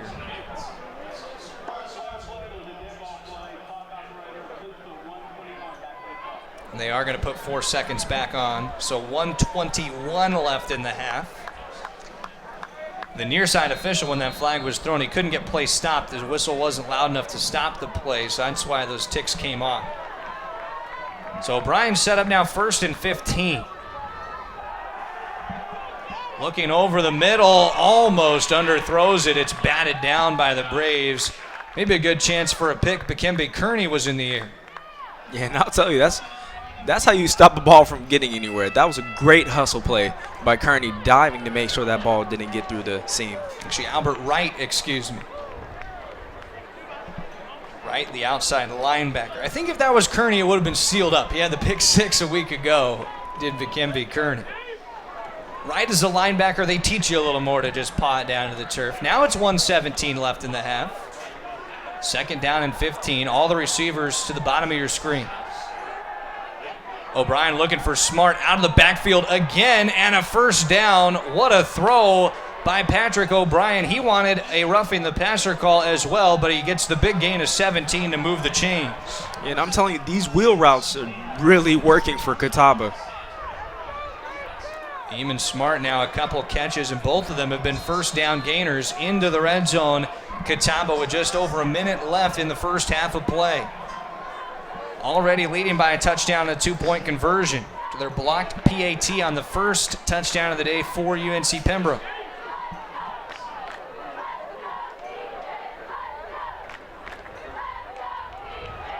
Flag flies again. Free rusher to the back of O'Brien. Everett got the pressure against him. The throw was still out and complete to Keon West. Nearing the 1st down marker. We'll see what this flag is. Back towards the line of scrimmage. What a lick, though, by Sean Everett. And you know what's interesting? Patrick O'Brien might still have some friends on this UNCP team, because after that ferocious hit, Everett and Patrick O'Brien dapped up. Like, hey, it's all good, man. We're still friends. Well, I don't know. They called that against UNC Pembroke, so it was declined anyways for a 1st and goal. No, maybe a 2nd and 1 from the 9. But if that's what your friends do to you, man, I don't want to be friends with your friends. That was a big hit by Sean Everett. Hey, it's all business. They're going to call it 2nd and 2. Line to gain is the 7th. It's out of the shotgun, though, inside the 10-yard line. O'Brien looking for the middle of the field. Got a man at the goal line. Extra effort in for the score, Jordan Osinski. A 3rd passing touchdown for Patrick O'Brien in the opening half, and Catawba, that was the drive you talked about them needing before the break, as they're going to give it back to Pembroke on the kickoff in the 2nd half. Patrick O'Brien looks like he's back in rhythm now. Oh, yeah, definitely. Hitting his receivers, making something happen, and not getting rattled by the pressure that these Braves are bringing. And the offensive line for Catawba is really doing a good job of blocking these pass rushers. That was a 9-yard strike for the score, and the point after is good. So Catawba adds on, and now the Indians are up 24-9. Interestingly enough, no, that extra point was from Lee Brackman. I thought for a second that they had a different kicker, and there's the holder, Joseph Dress. So 24-9 with just 41 ticks remaining in the first half of play. That was an 8-play, 65-yard drive totaling 2 minutes and 44 seconds, and it ended on a 9-yard passing touchdown from the quarterback, Patrick O'Brien, to Jordan Osinski. O'Brien now 14-21 for 162 yards, 3 touchdowns, and that one pick, really his only blatantly terrible pass today, and that was just applicable to the pressure that he saw. Yeah, and kind of just what I was just saying, the offensive line has started to do a much better job, and he seems to kind of have gained some composure from the blitzes. He knows what to expect. He's seeing it a whole lot better, and especially on that drive, his receivers were doing a great job of getting open. So Joe Leake back with Devin Jones again on the return. It'll be kicked away by Lee Brackman. He has 2 touchbacks already in this game. I wonder if Brackman ever played basketball. 6'5", 195. I know kickers aren't typically the most athletic dudes, but that's a pretty big guy, and he's got the long drive back into the end zone. And Devin Jones just take a knee with it. The Braves will bring it out to the 25 with just a little bit of time left in this first half. We'll see how aggressive they are. You don't want a turnover in this spot, certainly. Going to get the ball back after the half. Trailing right now by 2 scores and a 2-point conversion. Yeah, and with 41 seconds on the clock, this might be the area that you just, hand it to your running back and say get a few yards just to run the clock down. You only need one play to really run this clock out. The way the special teams has gone today, though, you wonder if Catawba would put some pressure on using some of those timeouts they have left. Delayed handoff to Josh Sheridan on the draw play. Maybe gets a few inches at that before he's bottlenecked up at the line of scrimmage. And that clock is going to tick. Catawba not looking like they're going to stop it. Certainly the Catawba College Indians would be happy to take a 2-touchdown lead into the locker room on the road. Already a 2-0 start this year with wins over St. Augustine's to start the year 49-0, and then a big 27-20 win last week at the Virginia Military Institute. The clock is ticking down now in this half, and the Braves are able to run it all the way out. Just a couple seconds separating the game and play clock. So that does end our first half of play in Pembroke, North Carolina. Catawba, late surge from Patrick O'Brien, the redshirt senior quarterback, has them back on top by 2 scores. They've held the lead throughout, 24-9 at the half. We'll take a timeout, come back with the halftime show after this here on the UNCP Sports Network. We often get the question, where does the money job. go? More than 90% of NCAA revenue supports 89 championships and more than 1,100 member schools that give $2.7 billion in scholarships each year. Look around you. There are more than 450,000 student athletes competing every year, succeeding on the field, in the classroom, and in life. Bottom line, we put our money where our mission is.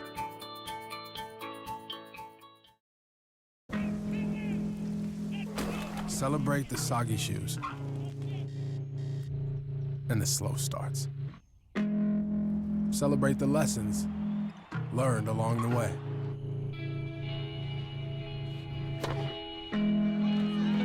These are the wins. Not the shiny, nail-biting kind. These are the last a lifetime kind.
I guess sometimes things just happen. Devastating things. Your whole world changes in an instant. That's what happened to me the day my mother had a stroke. I'm Paul George, and I want you to spot a stroke fast. F, face drooping. A, arm weakness. S, speech difficulty. T, time to call 911. Protect the ones you love. Spot a stroke fast. I knew that there was an opportunity to have my college paid for if I was good enough to play baseball at that level. That was going to make a big difference in my family. D2 baseball gave me an opportunity to play at a high level and to get an education that's going to be valuable for me throughout the rest of my life. I chose to take my experience of being a student athlete and pursue that within my career and to get a master's degree. If I wouldn't have had a baseball scholarship, there'd be no chance that I'm doing what I'm doing today. The American dream to me as an immigrant means having the opportunities that my parents didn't have. Being the first one in my family to graduate, it meant everything my parents sacrificed for me to get to this point. It was paying off. Estoy muy orgulloso de Michael por haberse graduado de colegio. My path to a college degree would have been completely different had I not had a scholarship. It would just relieved a lot of the financial burden.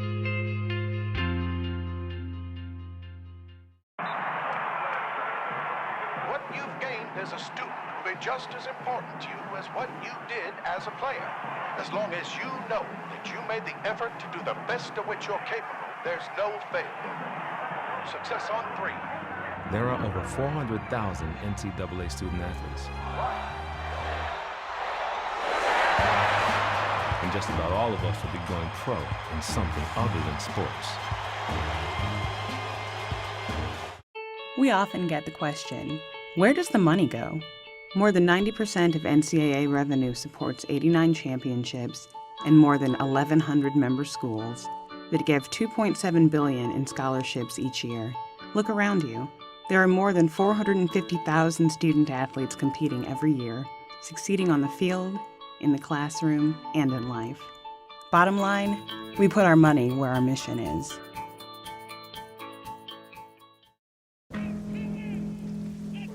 Celebrate the soggy shoes and the slow starts. Celebrate the lessons learned along the way.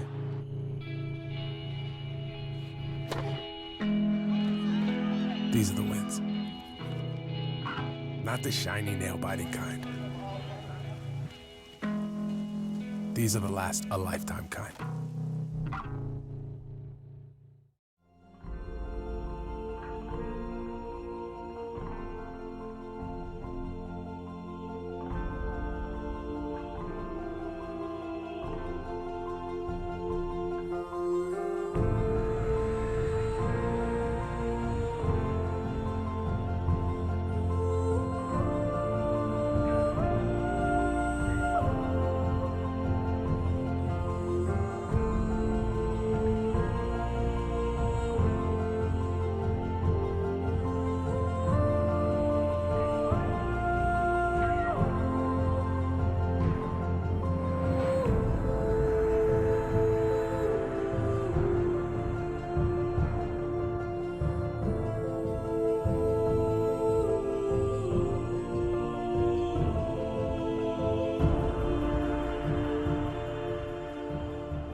Back at Grace B. Johnson Stadium at the half, it is the Catawba College Indians 24, UNC Pembroke Braves 9. Trevor Williams with you alongside Bryant Reed and our producer Matt Sabatis.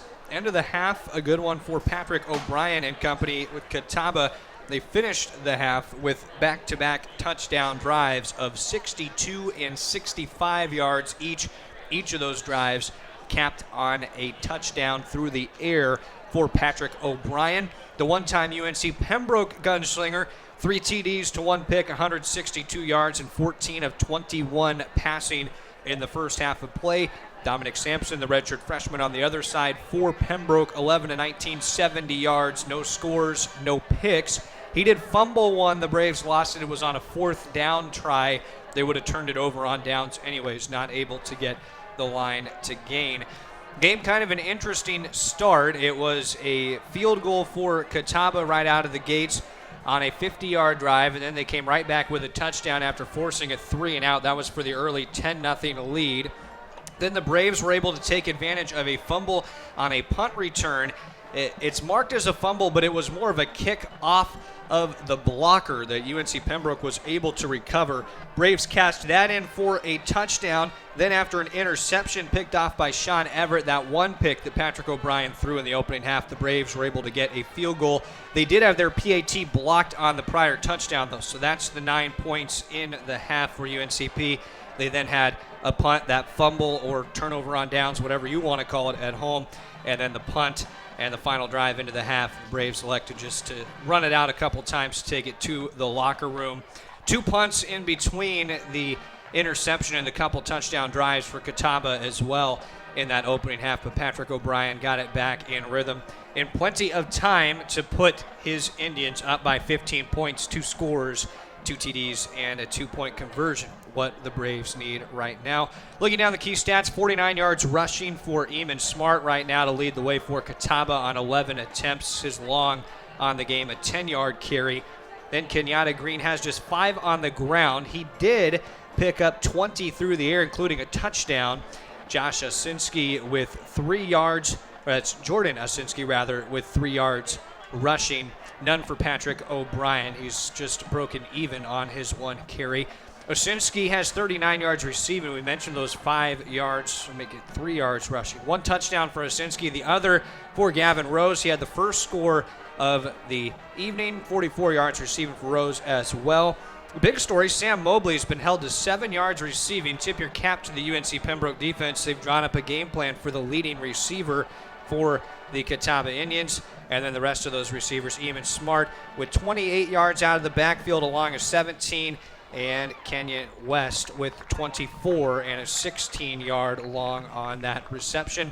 For the Braves, rushing totals, Josh Sheridan with 36 yards, 2 for Miles Grant, team negative yard rushing of -2 on the fumbled try, so just 33 yards rushing in the first half, with Dominic Sampson also picking up a -3 yard rush on a quarterback keeper try.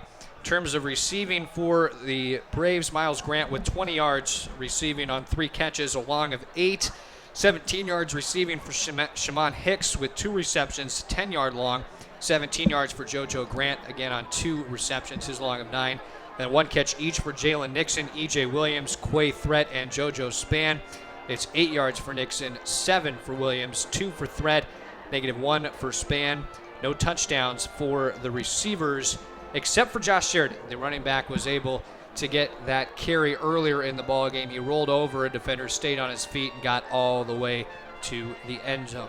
24-9 our score at the break. We'll take another timeout here on the halftime report. We'll come back, get you set for third quarter play between Catawba College and UNC Pembroke here on the UNCP Sports Network. I guess sometimes things just happen. Devastating things. Your whole world changes in an instant. That's what happened to me the day my mother had a stroke. I'm Paul George, and I want you to spot a stroke fast. F, face drooping. A, arm weakness. S, speech difficulty. T, time to call 911. Protect the ones you love. Spot a stroke fast. I knew that there was an opportunity to have my college paid for if I was good enough to play baseball at that level. That was going to make a big difference in my family. D2 baseball gave me an opportunity to play at a high level and to get an education that's going to be valuable for me throughout the rest of my life. I chose to take my experience of being a student athlete and pursue that within my career and to get a master's degree. If I wouldn't have had a baseball scholarship, there'd be no chance that I'm doing what I'm doing today. The American dream to me as an immigrant means having the opportunities that my parents didn't have. Being the first one in my family to graduate, it meant everything my parents sacrificed for me to get to this point. It was paying off. Estoy muy orgulloso de Michael por haberse graduado de colegio. My path to a college degree would have been completely different had I not had a scholarship. It would just relieved a lot of the financial burden.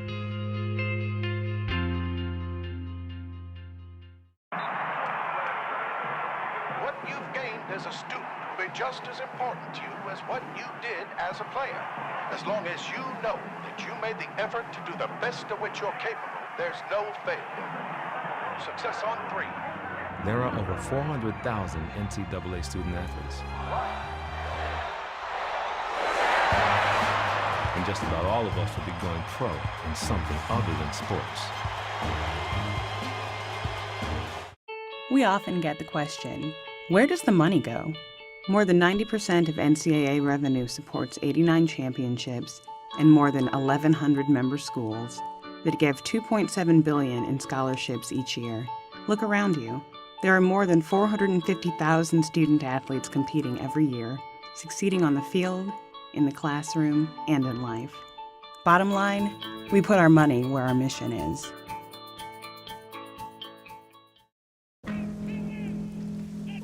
Celebrate the soggy shoes and the slow starts. Celebrate the lessons learned along the way.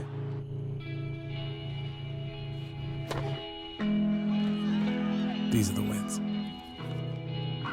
Not the shiny, nail-biting kind. These are the last a lifetime kind.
I guess sometimes things just happen. Devastating things. Your whole world changes in an instant. That's what happened to me the day my mother had a stroke. I'm Paul George, and I want you to spot a stroke fast. F, face drooping. A, arm weakness. S, speech difficulty. T, time to call 911. Protect the ones you love. Spot a stroke fast. I knew that there was an opportunity to have my college paid for if I was good enough to play baseball at that level. That was going to make a big difference in my family. D2 baseball gave me an opportunity to play at a high level and to get an education that's going to be valuable for me throughout the rest of my life. I chose to take my experience of being a student athlete and pursue that within my career and to get a master's degree. If I wouldn't have had a baseball scholarship, there'd be no chance that I'm doing what I'm doing today. The American dream to me as an immigrant means having the opportunities that my parents didn't have. Being the first one in my family to graduate, it meant everything my parents sacrificed for me to get to this point. It was paying off. Estoy muy orgulloso de Michael por haberse graduado de colegio. My path to a college degree would have been completely different had I not had a scholarship. It would just relieved a lot of the financial burden.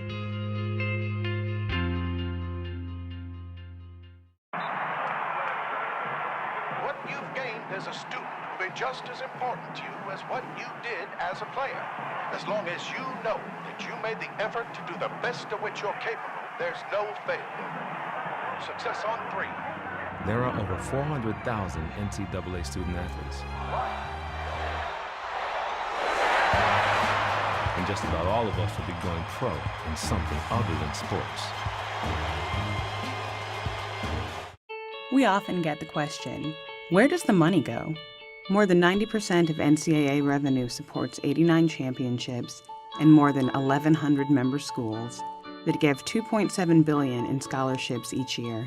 Look around you. There are more than 450,000 student athletes competing every year, succeeding on the field, in the classroom, and in life. Bottom line, we put our money where our mission is.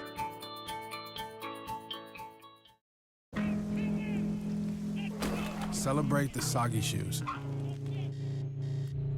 and the slow starts. Celebrate the lessons learned along the way.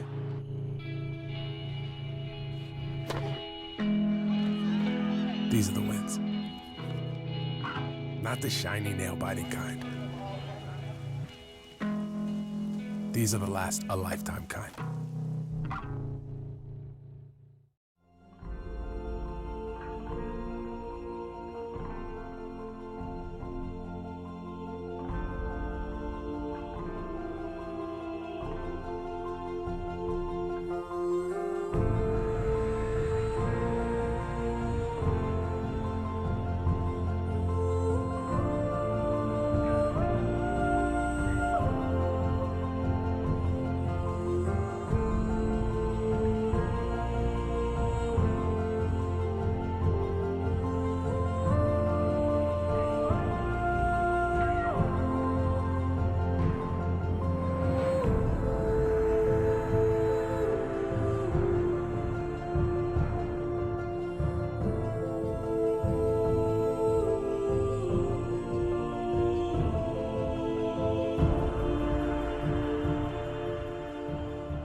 Trevor Williams and Bryant Reed back with you at the half. The score right now, 24-9, Catawba leading UNC Pembroke. And Bryant, let's talk about now what the Braves have to do in the second half. Their first home game of the season, they kind of came back against Winston-Salem State in the second half. They need that now tonight, obviously. Yeah, they definitely need it. And the first comeback, they did it when they were down by a lot more. So hopefully they have it in them to complete this comeback, this 2-touchdown comeback, and, give these fans something to cheer about. Yeah, it'll be interesting to see for sure right now. Patrick O'Brien kind of getting it back clicking for Catawba. Hit a good ending to the half, couple touchdown strikes right there at the end. Oh, definitely. That was a great last drive that they went on. It's something that Catawba needed, but the Braves didn't. And, that's a great way, if you're Catawba, to go into the second half with a scoring touchdown while you're playing at an away game. Yep, they have had that great start to the half as we get ready for half number 2. It'll be the Braves football to start off the second half of play, so UNCP has a chance to go on offense right away. It's felt almost a little bit conservative, though, hasn't it, for the Braves, the way they've gone about it with Dominic Sampson, just 70 yards passing in that first half. Conservative is definitely the word. Conservative. Borderline kind of scared to really make something happen, really scared to go for a big play. That's something that they need. You know, a game like this, it will thrive off big plays, it seems like. With special teams, we saw a few things happen. But with fans, and a lot of these fans know Patrick O'Brien. The Pembroke football team knows Patrick O'Brien. They're familiar with him. So, you know, big plays, things that can happen to get these fans and the team excited. Yep, big crowd on hand right now. Ready for the second half kickoff, and they're looking for some excitement. Lee Brackman will kick off for Catawba. Already a couple touchbacks in this game. They get 3 touchbacks for him already on his kickoffs. And another good one. Leg back into the end zone. And taking a knee back there with it, Devin Jones. You can see some of that frustration. He slams that football into the turf right away. These guys want the returns. The kicks have just been too good. Yeah, definitely. And it's not like they're going out of bounds. They're midway through the end zone. And it's just enough to where you have to think about it. And that split second you think about it, the defenders are already 5 or 10 yards closer. And then you're like, well, I have to take a knee. So in a game that feels a lot like that first game of the year, Dominic Sampson going to try to get that second half mojo going. Just 70 yards passing in the first half. Remember, UNC Pembroke was trailing 20-0 at home week 1, and they came back, lost that game by just 3, had a chance in the final seconds. Their first carry of the second half of play stopped right up at the line of scrimmage. Miles Grant barely able to get maybe a yard out of it. And you got to kind of wonder what's going on with this Braves offense. The run game has not been working for them at all. They've been stuffed so many times. Even bounces to the outside, you're only getting maybe 2-3 yards max. So why not go for a pass? Well, the big part that we talked about, those 4 freshmen and a sophomore on the line, it was a young line to begin with, and then they lost their left tackle earlier this week to an injury. So here you sit 2nd and 9. Do you have that lead blocking tight end to the left side? Flag flies, play action, and Sampson able to complete it to E.J. Williams. We'll see what this flag is for. They didn't blow it dead. That leads me to think it could be offside. Chances Sampson was able to convert on the quick hit, and it will stay for a completion. Actually, I would maybe from 2nd and 9 you might take the yards there. The completion wasn't for much more than 5 yards. Microphone not making it into our broadcast, but it is an offsides penalty. Penalty will be declined, so the Braves want to take the yards and be just 3rd and 1. Hey, you know, you're just talking about that line.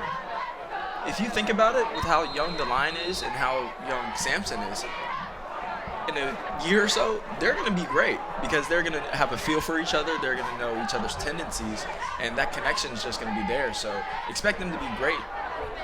It's a tremendous upside for this team, and a lot of people thought maybe this year would be a down year.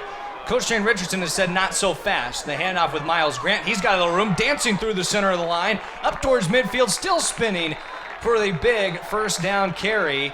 And it looks like maybe 15 yards out of that carry from Miles Grant. Finally what he needs to get his night going. Yeah, it's finally what the Braves need as a whole also. You know, that's their first big run. Maybe that can start something, not just in the run game, but with the pass game also. Maybe the defense will start to say, okay, well, this isn't working anymore. Let's try and change things up. Yeah, that's big run number 1 here at half number 2. Their only touchdown on the ground earlier, Josh Sheridan. They tighten it up, bring the wide receivers close. Handoff will go with Josh Sheridan, who had the earlier touchdown. Hands are on him near the 50. Breaking tackle, staying on his feet. And he picks up a nice 7-yard gain. And he's been working through contact so far tonight. Yeah, Josh Sheridan, such a strong, powerful back. He has that will to just keep going. If you want to tackle him, if you really want to bring him down, it's going to have to be a gang tackle because one defender is not going to do it. Well, Kyle Kitchens was in the area near the end of the play. I think the initial tackle was missed by Joshua Moses. Maybe LJ Melvin over there as well. They were all chasing Miles Grant to the left of Sampson. He's going to throw it to the near side, just out of the hands of JoJo Spann. Maybe surprised Spann how quick it got there, the coverage by TJ Lowe. Yeah, that was great coverage by Lowe. He was right there. He was right there with Spann and ready to knock that ball away. Spann might not have seen it, but Lowe did. 3rd and 3, Braves changing packages, bringing in a couple more of their big guys. Jalen Nixon, the 235-pound tight end, setting up on the right side. And they have a lead blocker as well, Nevante Gamble, off that right side. They'll give it to Grant off the left side of the center, and Grant only able to pick up a yard before he stopped shy of the first down. So now decision time for the Braves, 4th and 2, trailing already by a couple scores. Dominic Sampson looks like he plans to stay out. He'll get the signs in, and UNCP will try for it. 3 for 6 on 4th down so far this season. JoJo Spann at the top of the screen. Instead, it's a handoff with Grant trying to work it off tackle. He's pushing near the 40, using some second effort to pick up the first down. Nice carry by Miles Grant. There's a little tenacity from the young runner to get the first down. The redshirt sophomore able to pick it up.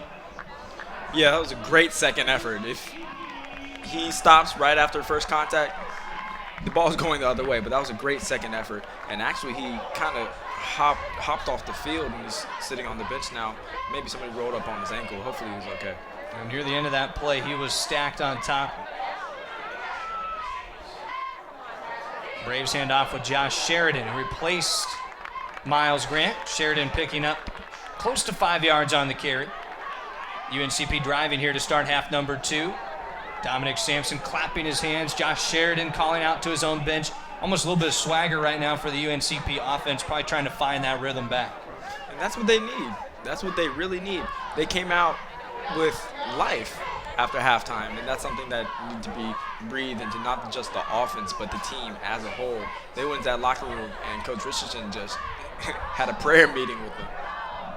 9th play of the drive right now. Gamble in motion, stops up. And there's motion. Flags fly. It's going to be a false start against UNCP.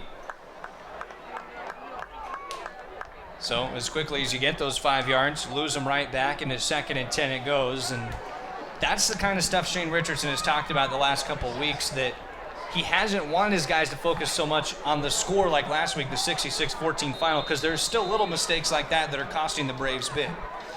Yeah, in every game, no matter how well or how poorly you play, there's going to be something that you need to work on. And right now, it's looking like just the little tit-tat mistakes that are costing them. So 2nd and 10 back at the 40 after the false start penalty. Sampson fakes the handoff, spins back inside. JoJo Grant has it off his hands. Picked up by Kyle Kitchens. We mentioned not calling his name much in the first half. He is playing at least.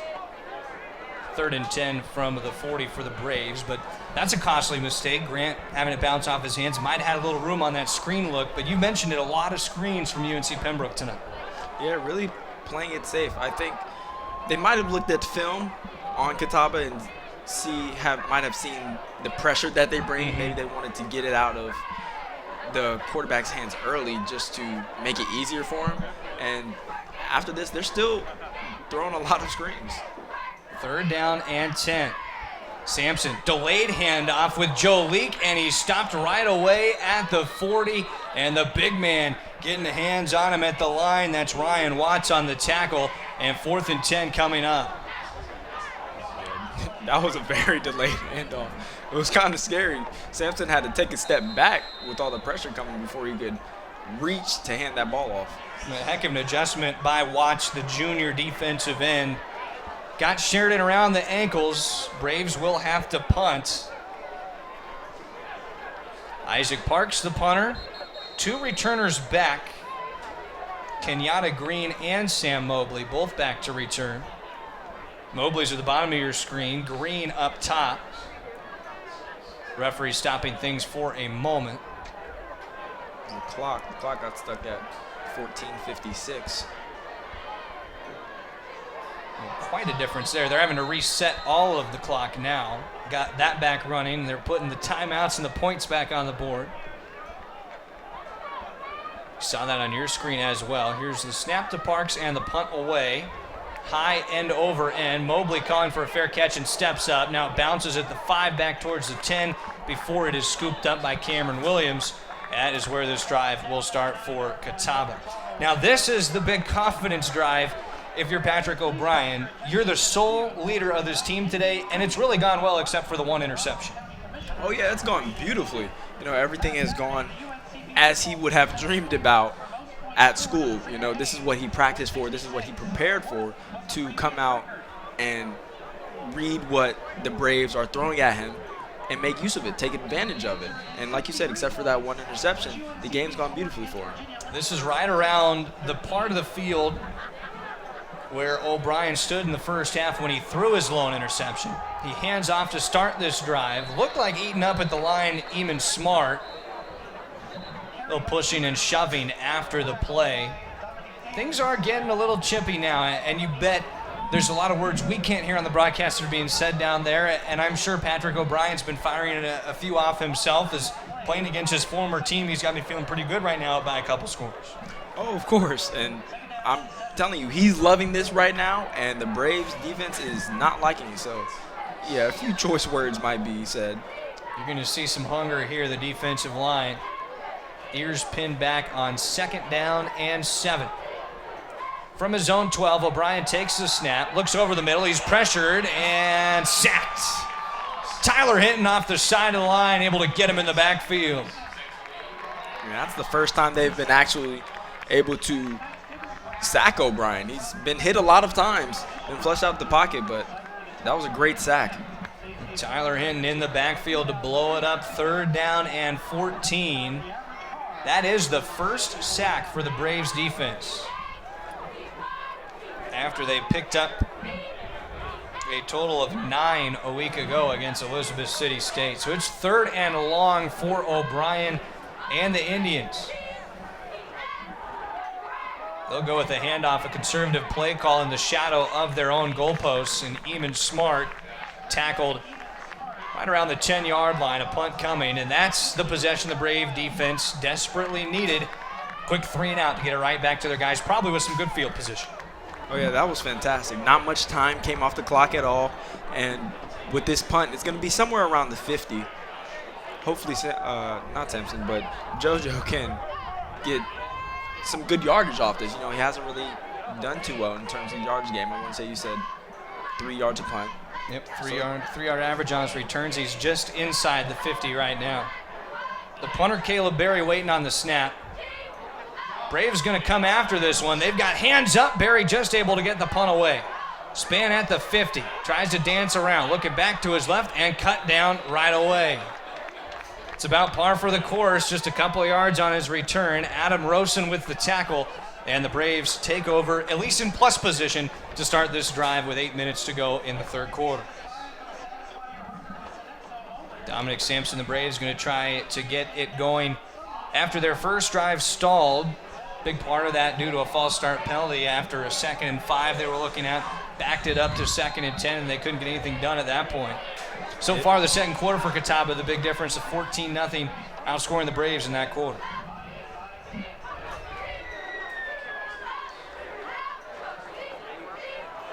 So both teams trade punts on the opening possessions of the 2nd half. Now Sampson and the Braves back to work. Got a man in motion at the bottom of the screen. Now Sampson pressured, and he's brought down in the backfield. First man to him was Ryan Watts. Along with him in the backfield, it looked like Isaiah Huffin for the sack. Just a short sack for Sampson, but that is the first sack of the afternoon for Catawba. Yeah, they were trying to get another swing pass out to Leak, and defenders were all over it. They had hands in the air, and Sampson knew he wasn't going to be able to make it, so went with the safe play. Ryan Watts really starting to get it going, that defensive lineman, been on a couple big plays. Quadron Williams in motion, flag flies, false start, and now the Braves really shooting themselves in the foot here at the outset of half number 2.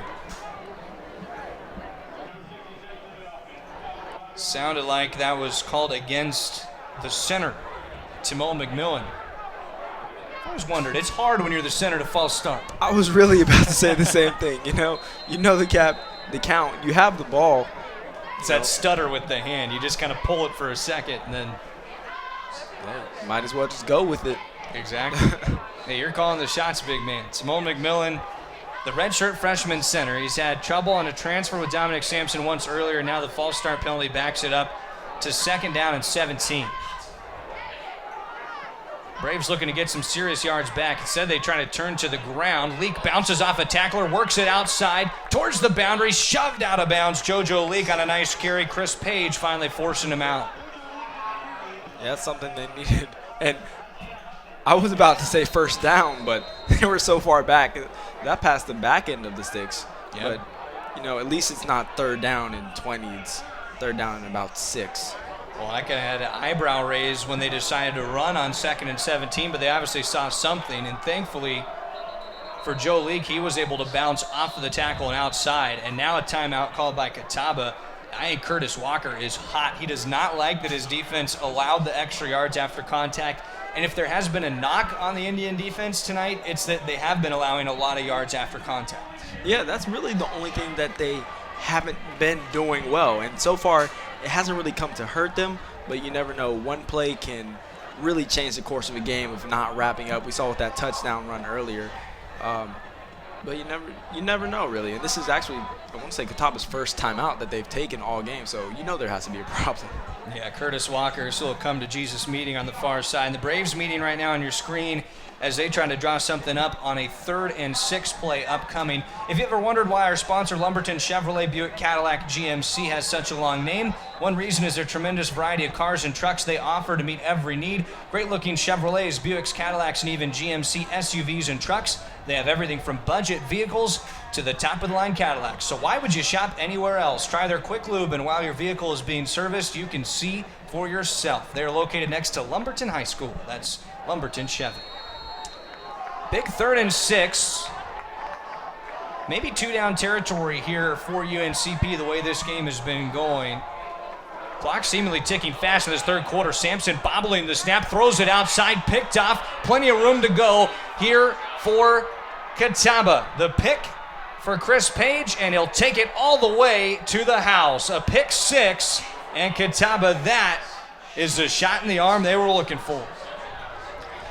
Yeah, no flags on the play either. And on the snap, Dominique Sampson bobbled it. It took him a few seconds to really gain back that possession. And, that probably prevented him from keeping his eyes downfield to where he didn't see that defender jump the pass. And, man, it came back to hurt him definitely. Down 3 touchdowns now. Well, Page now a sophomore. He once led the state of Georgia in interceptions as a high school senior, and he picked that 64 yards for the TD. Just like that, Catawba has a chance to stretch it to a 3-touchdown advantage. The extra point is up and good by Lee Brackman. 31-9, and the first interception of the season thrown by Dominic Sampson, a very costly one in this 3rd quarter of play. Yeah, costly is definitely the word.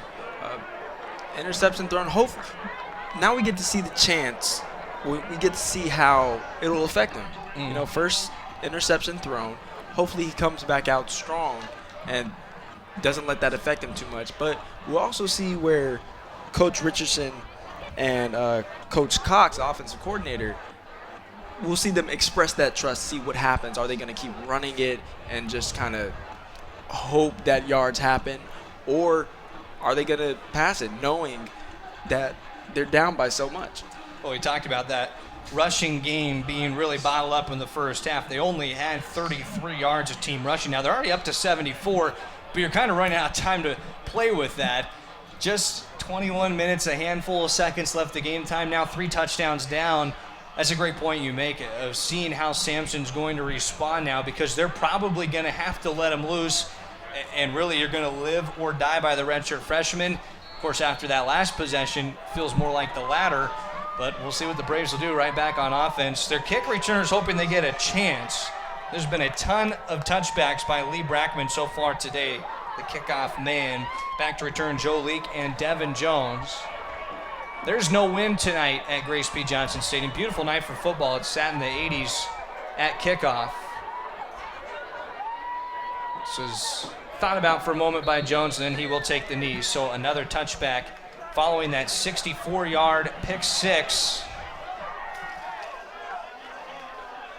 On the stats, it looked like it was credited, they said, to Josh Smith. I thought it was Chris Page for sure, number 13.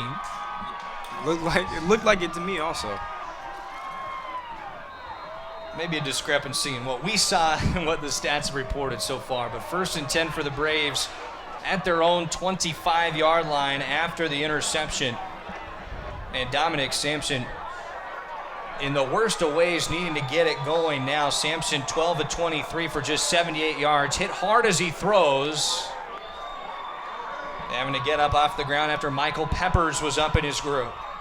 And Sampson's had a lot of trouble when they don't put anybody back there to block for him other than the lineman. That empty set hasn't really seemed to work too much for this Braves offense.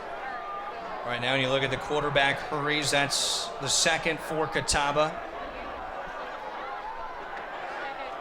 The offensive line, that big question mark for UNC Pembroke. So young with the 4 freshmen. They're going to have to pull it together now at 2nd and 10. Sampson trying to roll with it on the throw, and his pass to the near side off the hands of Aaron Whitaker. Whitaker didn't have a lot of room to go even had he made that catch. Looking at 3rd and 10. Yeah, and with almost 6 minutes left, you're kind of starting to wonder, is this hurry-up offense? Do you need to just hurry up every single time? Because right now you're looking at, after this possession by the Braves, maybe another possession by Catawba, and then hopefully a possession by the Braves to end the 4th. And, down by 3 touchdowns, you're going to need more than that. See what Sampson has. Hit as he throws to the near side. That was the All-American Kyle Kitchens, who was back in the lap of the quarterback. 4th and 10 on that release pass to the near side. The punt coming. Catawba with the pick 6 and now the 3 and out. The Indians, they are settling in on defense. Yeah, they're starting to feel at home, really. And Kyle Kitchens, we didn't really call his name much first half. We didn't really hear from him or see him, but his name has been called a few times. And making his presence felt here in half number 2. Sam Mobley, Kenyatta Green, both back to return. The 2-prong return. They'll look for either side that Isaac Park sends it to as it angles towards the near side. Nice long punt, letting it bounce Sam Mobley. And boy, that is a mistake by Sam Mobley to let that bounce. This is a 66-yard punt by Isaac Parks after the bounce. What a punt for Parks. And that should go down as his new career long. Oh, I'm sure it will. Talk about professionalism. That's something that you see in major D1s and even NFL. They make kicks like that. That was fantastic. And on top of that, Catawba's inside their own 20-yard line. That's going to drive the special teams coordinator crazy for Catawba. Sam Mobley was back with Kenyatta Green. You have no excuse to have somebody there to catch the ball. Mobley, best receiver on Catawba's team, who has just 7 yards tonight, let it go. But now Catawba, Patrick O'Brien and company, they take over on offense. Eamon Smart has the first carry, wrapped up for just a yard. Chris Plotch helped out with the tackle. Bakimbi Kearney as well. Catawba trying to get to 3-0. And they're just a couple years removed from making the playoffs. The 25th ranked team, they lost to Tuskegee. 3-0 start would be just what Curtis Walker and his troops are looking for this season. The one wide receiver high on your screen, Gavin Rose, who had the first touchdown of the game. Handoff stays with Smart outside right, through a couple blockers, has some room upfield. Has the first down and more up towards the 35-yard line before he's brought down. Yeah, that was almost a replay, but he gave it, and man, that was a great run. It's one of those runs that we haven't really seen today. One of those breakout runs that you get about 15 yards for, and Catawba is just having their way right now. Smart's been averaging 88.5 a game. He's up to 73 now after the 16-yard carry. 1st and 10 at the 34. Handoff stays up the middle. Trying to fight for yards. Was Smart, and he's finally wrestled down way behind the line of scrimmage, but the first contact was made almost right at the sticks. Josh Mann's in on the play. Lost the top as well, looks like. He'll come running off the field for a play. Mandatory that he subs out. 2nd down and 8 for Catawba.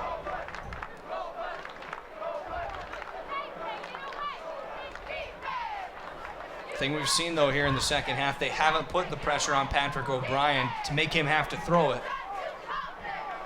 Catawba happy to utilize that rushing game, melt that clock. Yeah, with the score, why not stick to it? No need in putting yourself in harm's way. Eamon Smart could be getting a lot of touches here down the stretch. He's going to work it off the left side now, cuts it back to the middle of the zone, up the center of the seam, and across the sticks for another 1st down, nearing that midfield stripe. Couple players locked up into a battle back down by the line of scrimmage.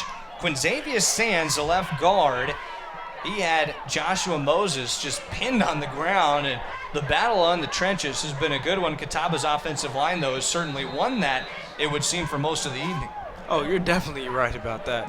They've just been having their way with this Pembroke defensive line and even the linebackers, who we praised at the beginning of the show. And Catawba's offensive line has really stepped out and showed what they're made of. 1st down and 10. Catawba, on the other hand, they have 2 juniors and a senior on their line compared to that all-underclassmen line for UNC Pembroke. O'Brien is going to throw it for the first time on this drive. Works with Keon West on the near side. He's finally bottled up at the midfield stripe, just across the midfield stripe. Few yards for West on the catch. Looks like 4. That was the first pass we've seen from O'Brien now on this drive, and probably right back to the run, you'd think. Oh, of course. 2nd and manageable. Why not? You get a few yards with the run. Well, on this drive, they've been getting 8+ yards. So if you get that on this one, then you have another 1st down. Stick to what you know. You look at right now, 88 yards for the team rushing, 87 of them for Eamon Smart. You got to add in 7 yards of lost rushing for Patrick O'Brien, the quarterback. All things considered, that's pretty good. He's been sacked just once tonight. Hands off with Smart. Braves can't get to him at the first look. And again, Smart picking up a 1st down. It's like clockwork for him on this drive. He comes up with those big 2nd down rushes. Yeah, this time management is really about to turn into a touchdown. Well, they say that's the best time management. Just put more points on the board, make it harder for the other team to score. And right now already 3 touchdowns, and on one of those touchdowns, the Braves need a 2-point conversion. You start to feel like Catawba milks his 3rd quarter, puts it in the end zone. They're starting to think about putting the nail in the coffin, trying to get to 3-0 on the season. Braves sit at 1-1, coming off their highest scoring output in school history a week ago. Eamon Smart off the right guard, stopped up fairly quickly, but another 3 yards to his total on the night. It's approaching the century mark.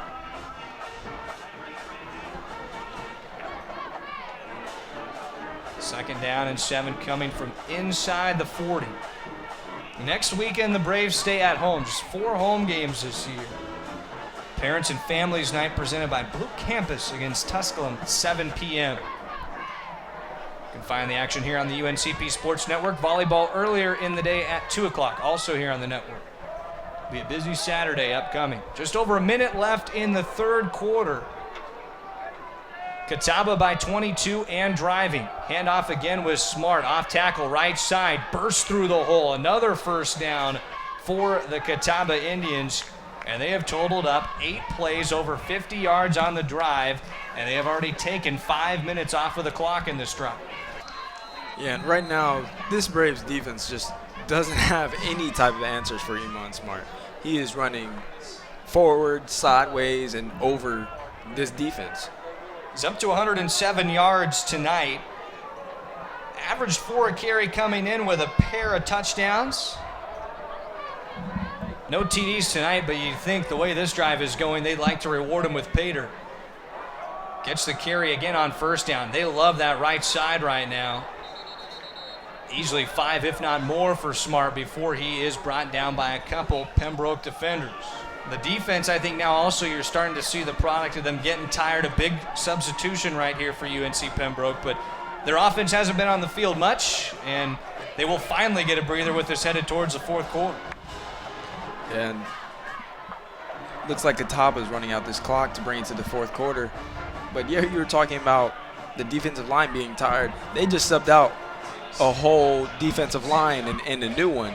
So that kind of tells you, usually there might be 1 or 2 people that you interchange, but you know, a whole line, that's this offense, this offensive line, this running attack of Catawba has really started to wear down on the defense.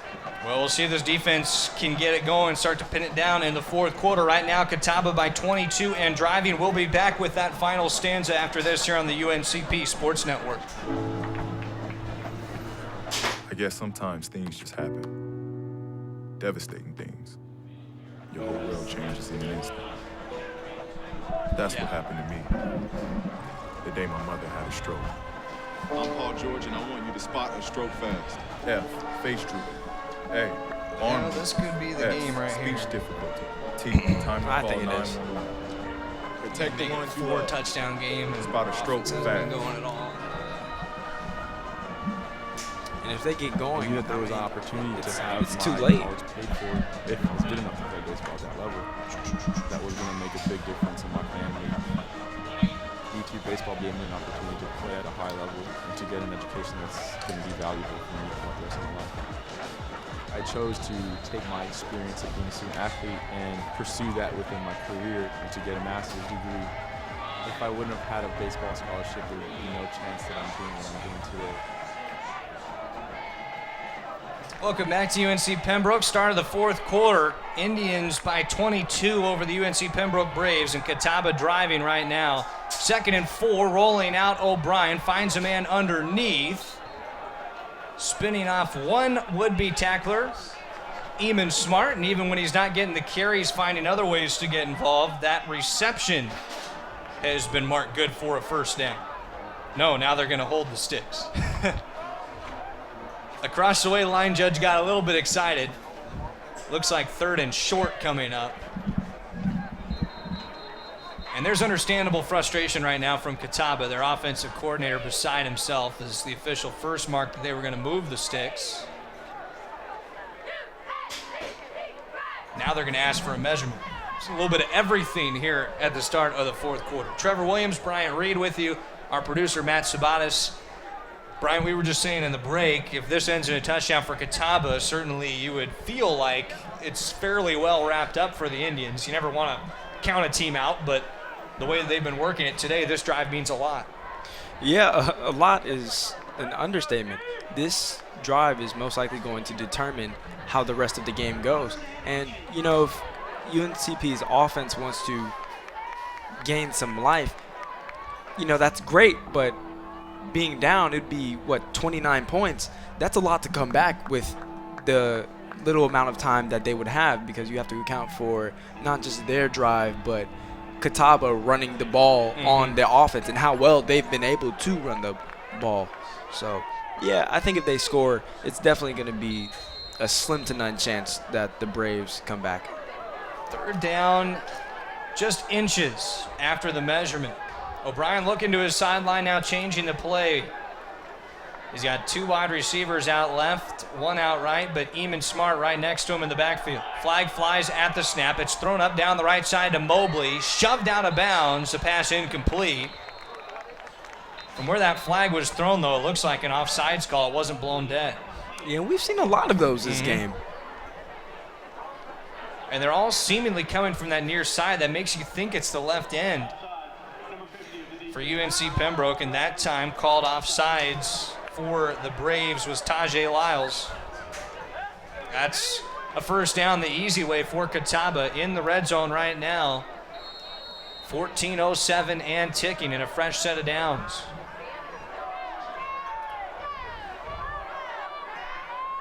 Patrick O'Brien already has A total of 3 touchdown passes on the night.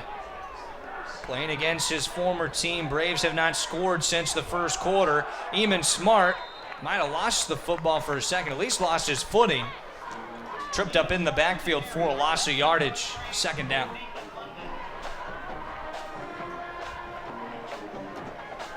Looks like a 2nd and 14 coming up. Nathan London credited with the tackle. I think Smart did it to himself on that play. Yeah, but if the Braves can limit Catawba to a field goal, then that would definitely help their case. It might not fix it, but, you know, it lessens the damage. Certainly keeps you within praying distance. But right now, they're probably going to need some help. They're probably going to have to involve the special teams if they can score in some onside kicks and things of that sort. Gavin Rose is pushed back after the initial catch on the far side, then raced out of bounds. Stops the clock at the very least. Rose was face mask to face mask with it looked like Albert Wright out there and still worked his way off to gain some yards to make it 3rd and 10. Now Braves slow to get up on the far sideline. Athletic training staff rushing over there to talk to him. And that's Scotland Health. And when UNC Pembroke athletes train and compete, Scotland Healthcare System will be a part of the team as the official healthcare provider for UNCP athletics. Led by Ortho Carolina Scotland orthopedic physician Dr. Richard Alexander. Their specialists will cover every football and men's basketball game this year. From practice drills to kickoff and tip-off, Scotland's medical experts will oversee training staff operations. It's one more way Scotland Healthcare is keeping its commitment to be there for the region, delivering closer care that's better by far. So 3rd and 10 coming up, and this is that big play we talked about, Bryant, that if the Braves can force a field goal, you keep it at least at a 25-point deficit. You're looking, even at that point, a 4-score game. 3 touchdowns with 2-point conversions wouldn't be enough. And the player up being helped off the field for the Braves, Bakimbe Kearney. He is up under his own power, so that is a good sign for UNCP, and he's jogging it off. Makes you think kind of about maybe some cramps, and we saw plenty of that down the stretch in the Winston-Salem State game. Yeah, definitely. This Pembroke is an area that it gets hot and humid, and, you know, sometimes that can really affect players, and if they've been stretching or not, you'll be able to tell. And broadcasters. Me too. I don't like the humidity. 5 wide here for O'Brien, 3rd and 10. 3 to the bottom of the screen, 2 up top. Talking to those receivers now. Low man in the backfield, some pressure showing from the near side. They will run it underneath. Free rusher. It's dropped towards the middle for Mobley. No pass complete. Big hit delivered by Colton Weeks on Patrick O'Brien. Now that 4th down play coming up, and it looks like Catawba will be content to take the field goal try with Lee Brackman. Yeah, that was a good stand by the Braves defense. Great job. They were having trouble most of the first half and some of the third quarter. And, you know, to get this, it's kind of got to be a major confidence booster for them. You know, they're not within the scoring distance that they want to be, but just that confidence saying, okay, well, we can still do this maybe. The sophomore in his career is 3 of 4 on field goal attempts, 1 of 1 today. Hit from 23 earlier. This 30-yard attempt from the left hash is up and good. So it is a 25-point lead for Catawba. That's a 4-score game. Even with 3 touchdowns and 3 2-point conversions, the Braves cannot quite draw even with that margin. 12:37 to go in the 4th quarter. This game brought to you in part by Adidas, the official apparel sponsor for all 16 of UNC Pembroke's varsity athletic teams. Adidas provides some of the most innovative products in the shoe and apparel industry and is one of the most recognizable brands worldwide. We thank Adidas for all of its support in offering UNC Pembroke the best for our student athletes. The Catawba defense, they got to be licking their chops to get back out on the field. They haven't allowed points since the first quarter. Yeah, I know their defensive coach is praising them right now. Right now, I wouldn't be surprised that defense is saying, hey, I bet you I can get a sack before you can. You know, everybody wants a piece of a sack, a fumble, a interception. You know, this is where you go out and you feel like you're up enough to where you can be serious but also try and have fun with it too. That last drive total 14 plays, 69 yards. It chewed up 8 minutes and 16 seconds of clock for Catawba. They will kick away now. Eamon Smart with 140 all-purpose yards, 109 of them on the ground. Maybe one of the players of the game right now for Catawba. And you'd be mistaken if you didn't give Patrick O'Brien a lot of credit tonight, too. 173 yards and 3 touchdowns, 17 to 25 on his evening. Despite his first interception thrown of the year, came in leading the country in passing efficiency. The kickoff coming from Lee Brackman. He's already put a touchback into the end zone a handful of times tonight. Looks like he will add another to that tally. No, Joe Leake says, why not take it out? Gets near the 20, and then he is gobbled up and brought down by Joseph Dress. So the Braves start the drive there, 12:30 to go. There'll be a lot of passing from here on out for the redshirt freshman. Oh, yeah. Hopefully that's what we can all come to expect, and I wouldn't be surprised. I don't think anybody would be surprised to see it take a few shots down the field. You know, they've stuck to the short passes, so maybe they'll stick to those just to keep it safe still, just to make sure it doesn't get any worse. But definitely expect some long passes to the field. Well, continuing to comb back through the record, Brooks, it's been a long time since Catawba's been 3-0 to start a year. This is going to get him a step closer. The pick by Trey Murray down the near sideline, a late flag as he's out of bounds. A second pick of Dominic Sampson on the night for Catawba. The flag looks to clearly be after the interception by Murray. It looked like it was a horse collar. As he was slung to the ground outside of the boundary. Catawba Indians, if they weren't in control before, now they're feeling really good with that pick from Trey Murray, the second interception for them tonight. Yeah, and with the score here from Catawba, this might be all she wrote. Last time they were able to take 8 minutes off the clock on a drive. We'll confirm that this is a horse collar tackle. And spot on. So now you can tack on half the distance to the goal at the end of that interception return. It was to the 22-yard line. So ball will be spotted at the 11. Maybe even Eamon Smart going to get some rest now. Kenyatta Green is in the backfield with Patrick O'Brien. A 25-point lead for Catawba, and they have the football to start in the Braves' red zone. And they'll keep it with Patrick O'Brien. He's trying to run off the right side, ducks under a defender. Finally helping him down to the ground, Nathan London. Yeah, right now, O'Brien's just thinking, hey, you know, I've thrown a few. I want my own touchdown. He's actually coming out the game right now. I think they're bringing him over to, no, they're going to go with Wildcat, maybe? Yeah, maybe a little bit of different formation here. The interesting thing, Reed Carlton, who he's usually split time with this year, is injured, and Sam Wyrick, the third stringer, has also been hurt. Right now, Jordan Osinski, the tight end, is going to be the quarterback. He'll take the snap, try to run it up the gut, and he's stopped up quickly. First there to meet him for UNCP, Tajay Lyles. Not every day the tight end gets to play a little QB. I know. Usually if you go Wildcat, it's a receiver or a running back or even defensive back, but a tight end? Good for Jordan Osinski. More power to you. The 6'3 junior from Greensboro, North Carolina. Looks like his quarterback career at Catawba short-lived. Just one play and Patrick O'Brien back in. And you know, I'm starting to wonder, after this game and how well it went for Catawba, will their coach start to reconsider that two-quarterback system? Especially with the success O'Brien's had today, as you mentioned, and now he finds Osinski settling right back into his tight end role on the touchdown reception from 7 yards out. Catawba adds another touchdown to that, total of 4 through the air for Patrick O'Brien. And maybe now the redshirt senior, he makes that question even a little more evident that you were just mentioning, because he was out playing Reed Carlton by the numbers in the first 2 games despite not being the starter.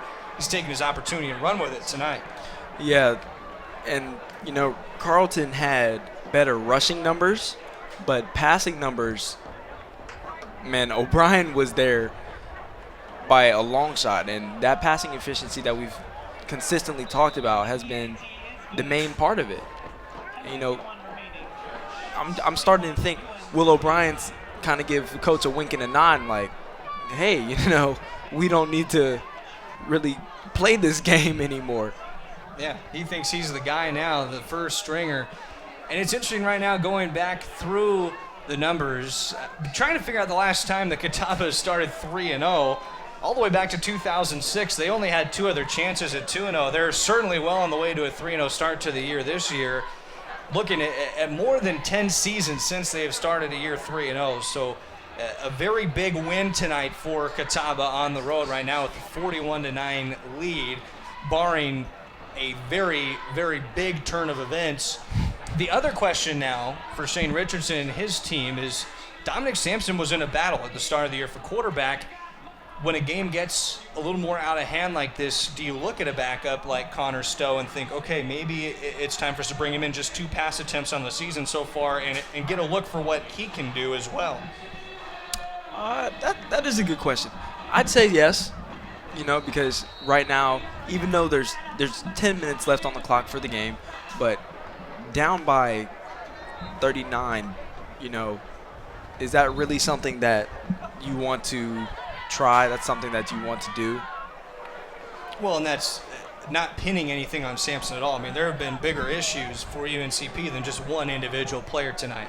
But just the argument of saying that you could get another guy some reps just so he's ready. I mean, you never know what can happen in a long season. Just game number 3. Big kickoff coming from Lee Brackman to the Braves. UNCP on the other side after the program's best seasons a year ago, looking like they could fall to 1-2. They'll take the kneel down with Devin Jones in the end zone. The touchback, bringing it back out to the 25. That's where the Braves offense will start. Dominic Sampson headed back out there. And the flip side of the coin, yeah, you could get Connor Stowe some reps, but at the same time, Dominic Sampson, who's thrown his first 2 picks of his collegiate career tonight, maybe now you look at the back half of this game, the back quarter of this game really, and say a chance to build some more confidence going forward. Yeah, that's true. That's something that the coaches would also need, something that you can't really take away from them. They want to build this kid's confidence back up. And, they've thrown it. They showed the confidence in him throwing it after that first interception, and he just threw a second one. So we'll see what happens on this back quarter. They tried that end around again with Shimon Hicks. Trey Murray had the tackle. He had the pick on the last drive. So Murray's picked one. Chris Page had a pick 6 as well for 64 yards. Those have been 2 big plays certainly in the second half. None bigger than the pick 6, which really put the game out of reach for UNC Pembroke. 2nd down and 3 after the 7-yard Shimon Hicks carry. Sampson now looking to the right side. Finds his receiver, ducking around the defenders. That's Hicks again, a busy last couple plays, and now he is slow to get up.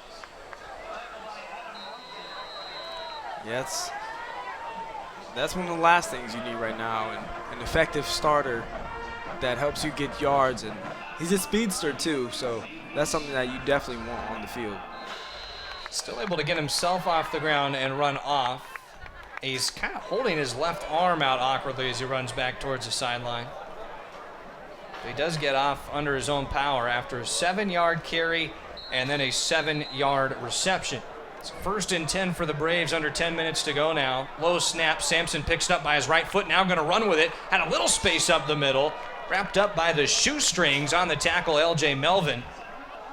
That's making something out of potentially nothing there on the low snap for Sampson. Yeah, that's not how it was designed, but hey, they'll take it. Came in as one of 41 quarterbacks left in the country to not throw an interception. Joining him in that was Patrick O'Brien. We know there's at least 39 that haven't thrown an interception. Both have thrown at least one tonight. The handoff with Miles Grant, and he is shoved back. The late help on the tackle from Trey Murray, initially though around the ankles of Grant, helping wrap it up, was Caleb Berry. 3rd down and 6 upcoming for the Braves. This Catawba defense has played extremely well. They've held their last game, they held their opponent to 10 points, and that's all that they had given up before the Braves, and they've held the Braves to 9 points and 19 points in 3 games. That's pretty great. And now another pick. This time Chris Page, maybe one more time for his second pick of the evening. Already had the pick 6, and now he's able to read another one. The third interception throw by Dominic Sampson.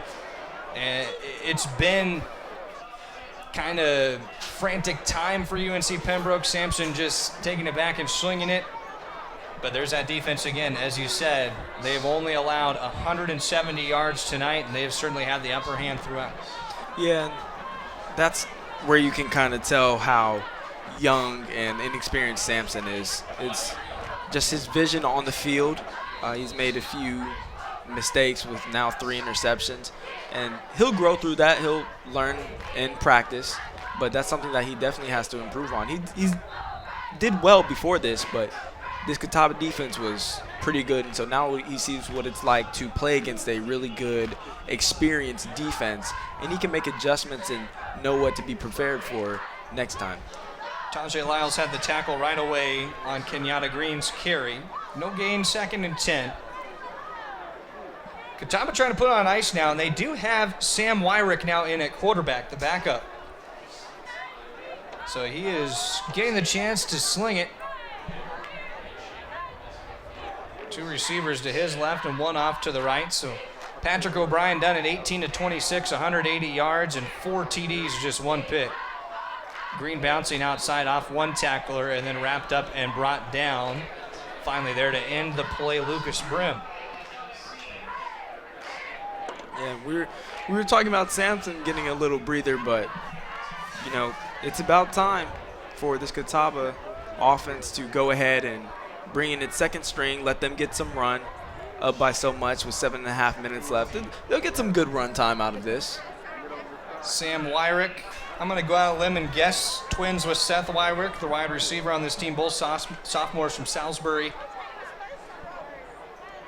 Wyrick, the 5'11 sophomore, in at quarterback, and he has a delayed handoff to Green. Up the gut for a few more yards. 4th down upcoming just inside the 40 of the Braves. Looks like a 4th and 5 upcoming. This would be a clear punt spot. Just take the field position and the time that you melted in that drive. Wyrick not throwing a pass, but I'm sure he was enthused just to get in with the big lead. Yeah, this is a time where, as a backup, you get in, you get your shot. All you're really trying to do is go in there and not make a mistake. Yep, just let that clock tick. Exactly, you know, because you're not a starter, so you don't get as much play time as you want to, but you don't want to give the coach any more reason to give you any less playing time. Caleb Berry will have the punt. 2 back for the Braves. Berry's going to try to work this inside of the 20-yard line. It's high up into the sky. Fair catch called for by Devin Jones. Makes that catch just outside the 10-yard line there. The Braves will take over.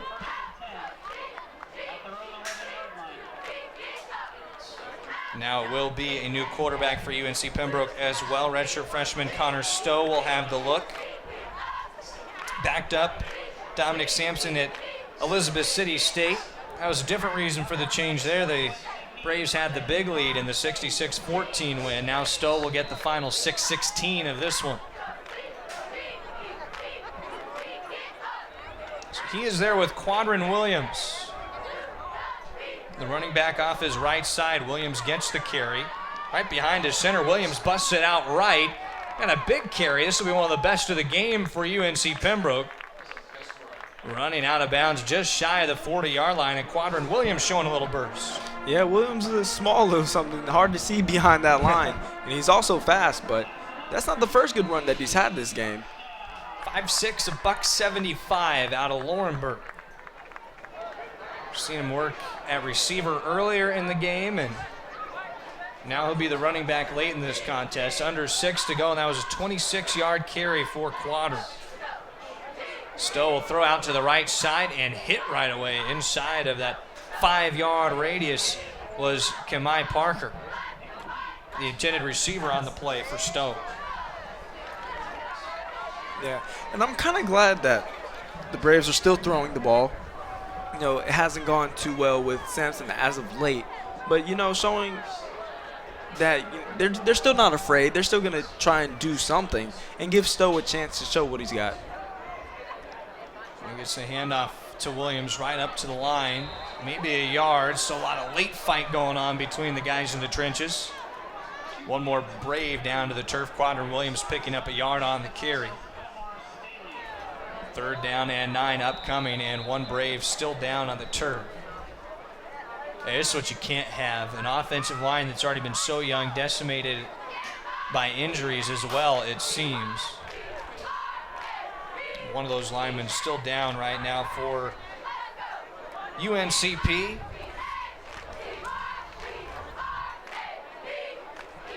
Looks like up there in the line, maybe Christopher Powlin, and that's what you absolutely can't have. He's the only sophomore of those freshmen on the line. Looks like the training staff working with his right knee. While they do that, we'll remind you that the Lumber River Electric Membership Corporation belongs to the members it serves. That means their members have a say in how their co-op is run, and with members in charge, you can feel confident that the decisions made are in your best interest and the best interest of your community. Doesn't that sound good? Members know they can trust LREMC because it was created not to make profits, but to deliver on this promise, providing safe, reliable, and affordable electricity. 4 values are the foundation of LREMC's service to its members: innovation, commitment to community, accountability, and integrity. These values represent the cooperative difference in how their co-op earns the trust of members every day. So Christopher Powlin is helped off the field, not able to put a lot of weight on that left knee, and that hurts now late for UNC Pembroke when you look forward at the upcoming weeks, because that line now continues to get thinner and thinner and younger and younger. Yeah, that's definitely not something you want. You have somebody who's been playing with the team and starting on this line for these 3 games, so he knows what's going on. And to have him injured is not something you need. That rotation is just getting thinner by the game. Pretty spiral on that toss from Connor Stowe down to Aaron Whitaker along the near side, just out the outstretched hands of Whitaker. 4th down upcoming. The Braves looking like they're going to punt it away with Isaac Parks. Catawba has its 2 back to return again, Kenyatta Green and Sam Mobley.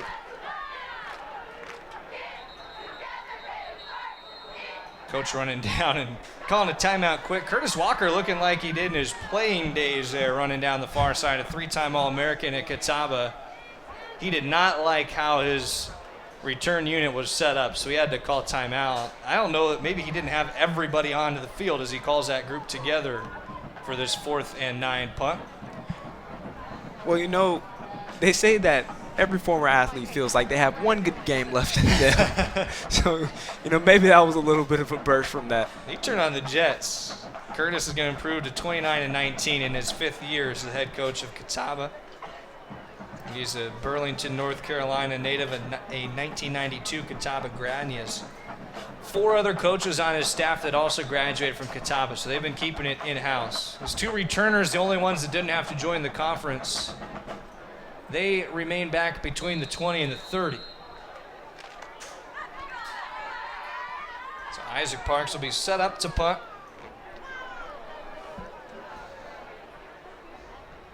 Kick it away, and he blasts it deep in a spiraling punt. And he's had some great ones of late. This will bounce all the way through to the end zone. Still not his longest punt of the day. I think earlier we had him for 66. Catawba will take over after the touchback at their own 20-yard line. And all that's left now for them is to tick out the clock. And right now you look at the all-time record in this series. Catawba going to take a lead in the all-time series with a 4th win, 4-3. Their advantage over the Braves when it goes final tonight. Last year, UNCP got the win here at Grace P. Johnson Stadium. This year, revenge, and with the Braves quarterback from a year ago. Patrick O'Brien did not play in that game, though, against Catawba, I believe. Actually, he did. The handoff from the backup, Sam Lyra. You know, earlier in this broadcast, you said that on social media, Patrick O'Brien renamed Grace P. Johnson Stadium Patrick O'Brien Stadium. And, you know, I don't think he could have come here and did any better job to actually back that up. You know, there was a lot going on with had during the week on just social media and the back and forth between some of these players, and even the phone conversation that just said, he hasn't lost and he wasn't ready to lose. And everything that's happened, he's done a great job of backing that up. Yeah, it wasn't maybe the classiest of moves, but he, as you said, did support his own talk. Yeah. Hey, if you're going to talk the talk, might as well walk the walk. That's right. The big carry for the first down. Catawba letting that clock bleed right now in this fourth quarter. Demonte Good has had the last 2 carries. 20 total yards, 15 yards on his previous carry, and Good was a redshirt last year, a redshirt freshman from Newport News, Virginia.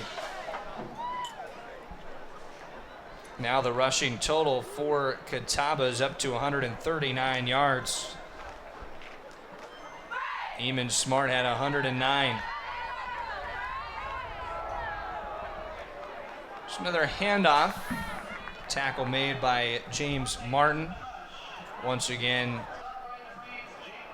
the carry was for Demonte Good. Those runs have worked very well for the Indians today, and that's one of those deals where it just keeps happening. They keep running it the same way, and the Braves can't stop it, so why not just keep doing it? It's hard. They motion the running back beside the quarterback, give the ball to him, and say, hey, you do your work and I'll leave you to it.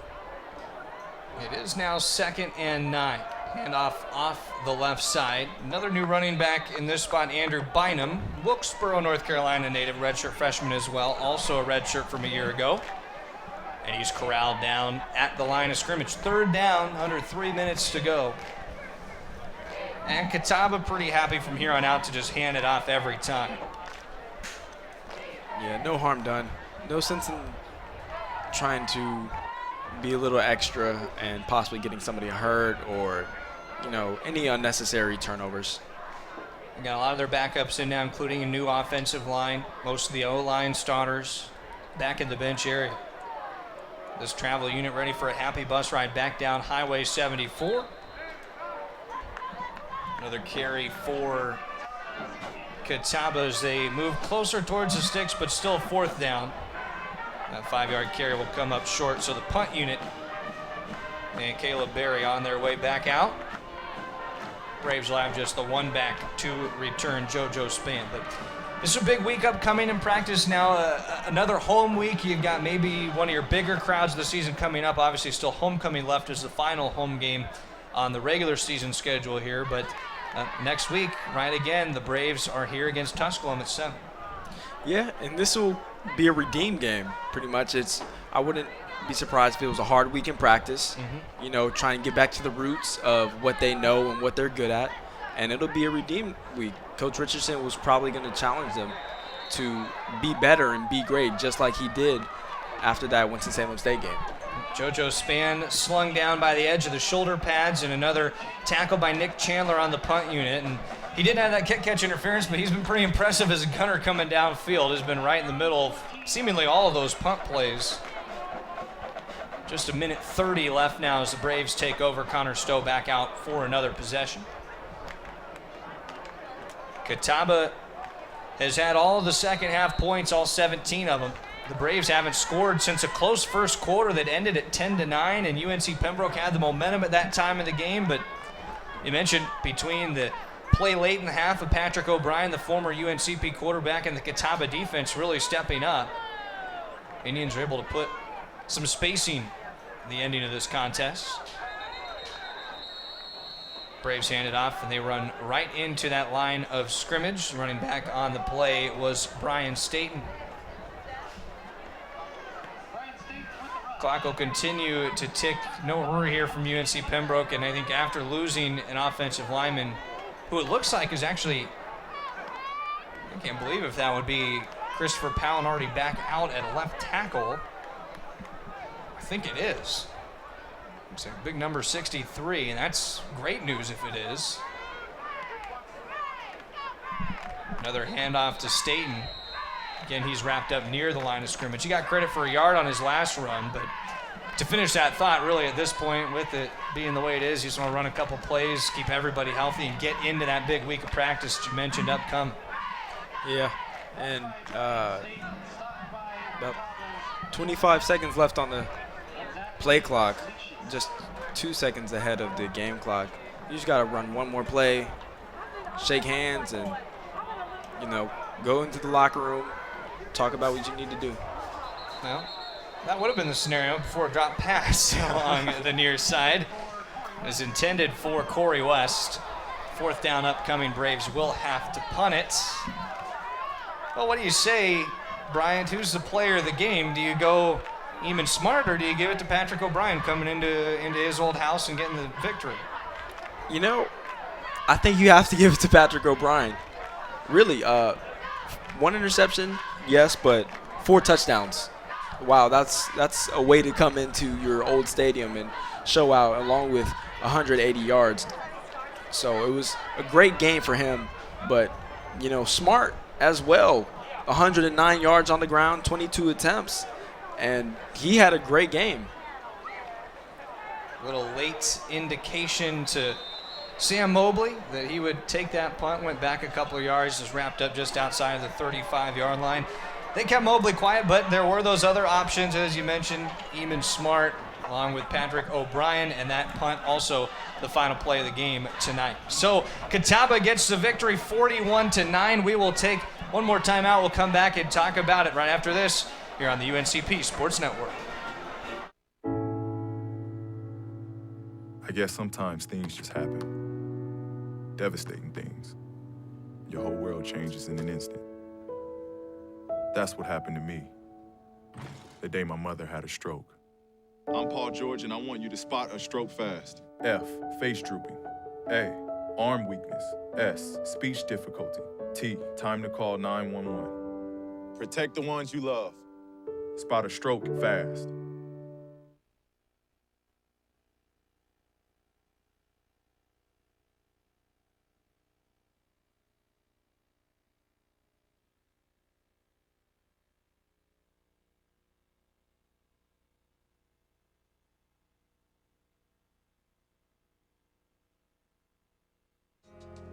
I knew that there was an opportunity to have my college paid for if I was good enough to play baseball at that level. That was going to make a big difference in my family. D2 baseball gave me an opportunity to play at a high level and to get an education that's going to be valuable for me throughout the rest of my life.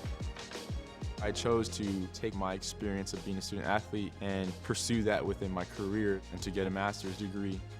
If I wouldn't have had a baseball scholarship, there'd be no chance that I'm doing what I'm doing today. Welcome back here to Grace P. Johnson Stadium. The postgame 41-9, the final. And Catawba gets the victory tonight at Grace P. Johnson Stadium. Brian, we talked about it kind of at ad nauseum at the end of this game, but Eamon Smart, 113 yards rushing, 180 yards passing for Patrick O'Brien with the 4 touchdowns to the lone interception. Rough second half for Dominic Sampson. 3 interceptions in total on the night, 14 of 31 for just 92 yards. And the Braves, rushing-wise, they couldn't get a whole lot going on the ground as they ended up with 107 yards rushing, 48 from Josh Sheridan, 27 from Quadrant Williams, 25 from Miles Grant, 11 from Joe Leake. What are your thoughts just in general about this contest here tonight?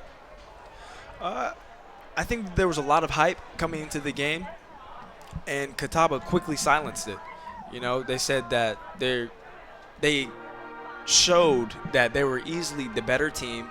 And, just because of all this hype with the Patrick O'Brien stuff going on, that doesn't mean that this is necessarily a rivalry, because we're going to come in, we're going to show you who we are, and we're going to dominate. Well, it was a pretty dominating effort by Catawba, 41-9 over UNC Pembroke.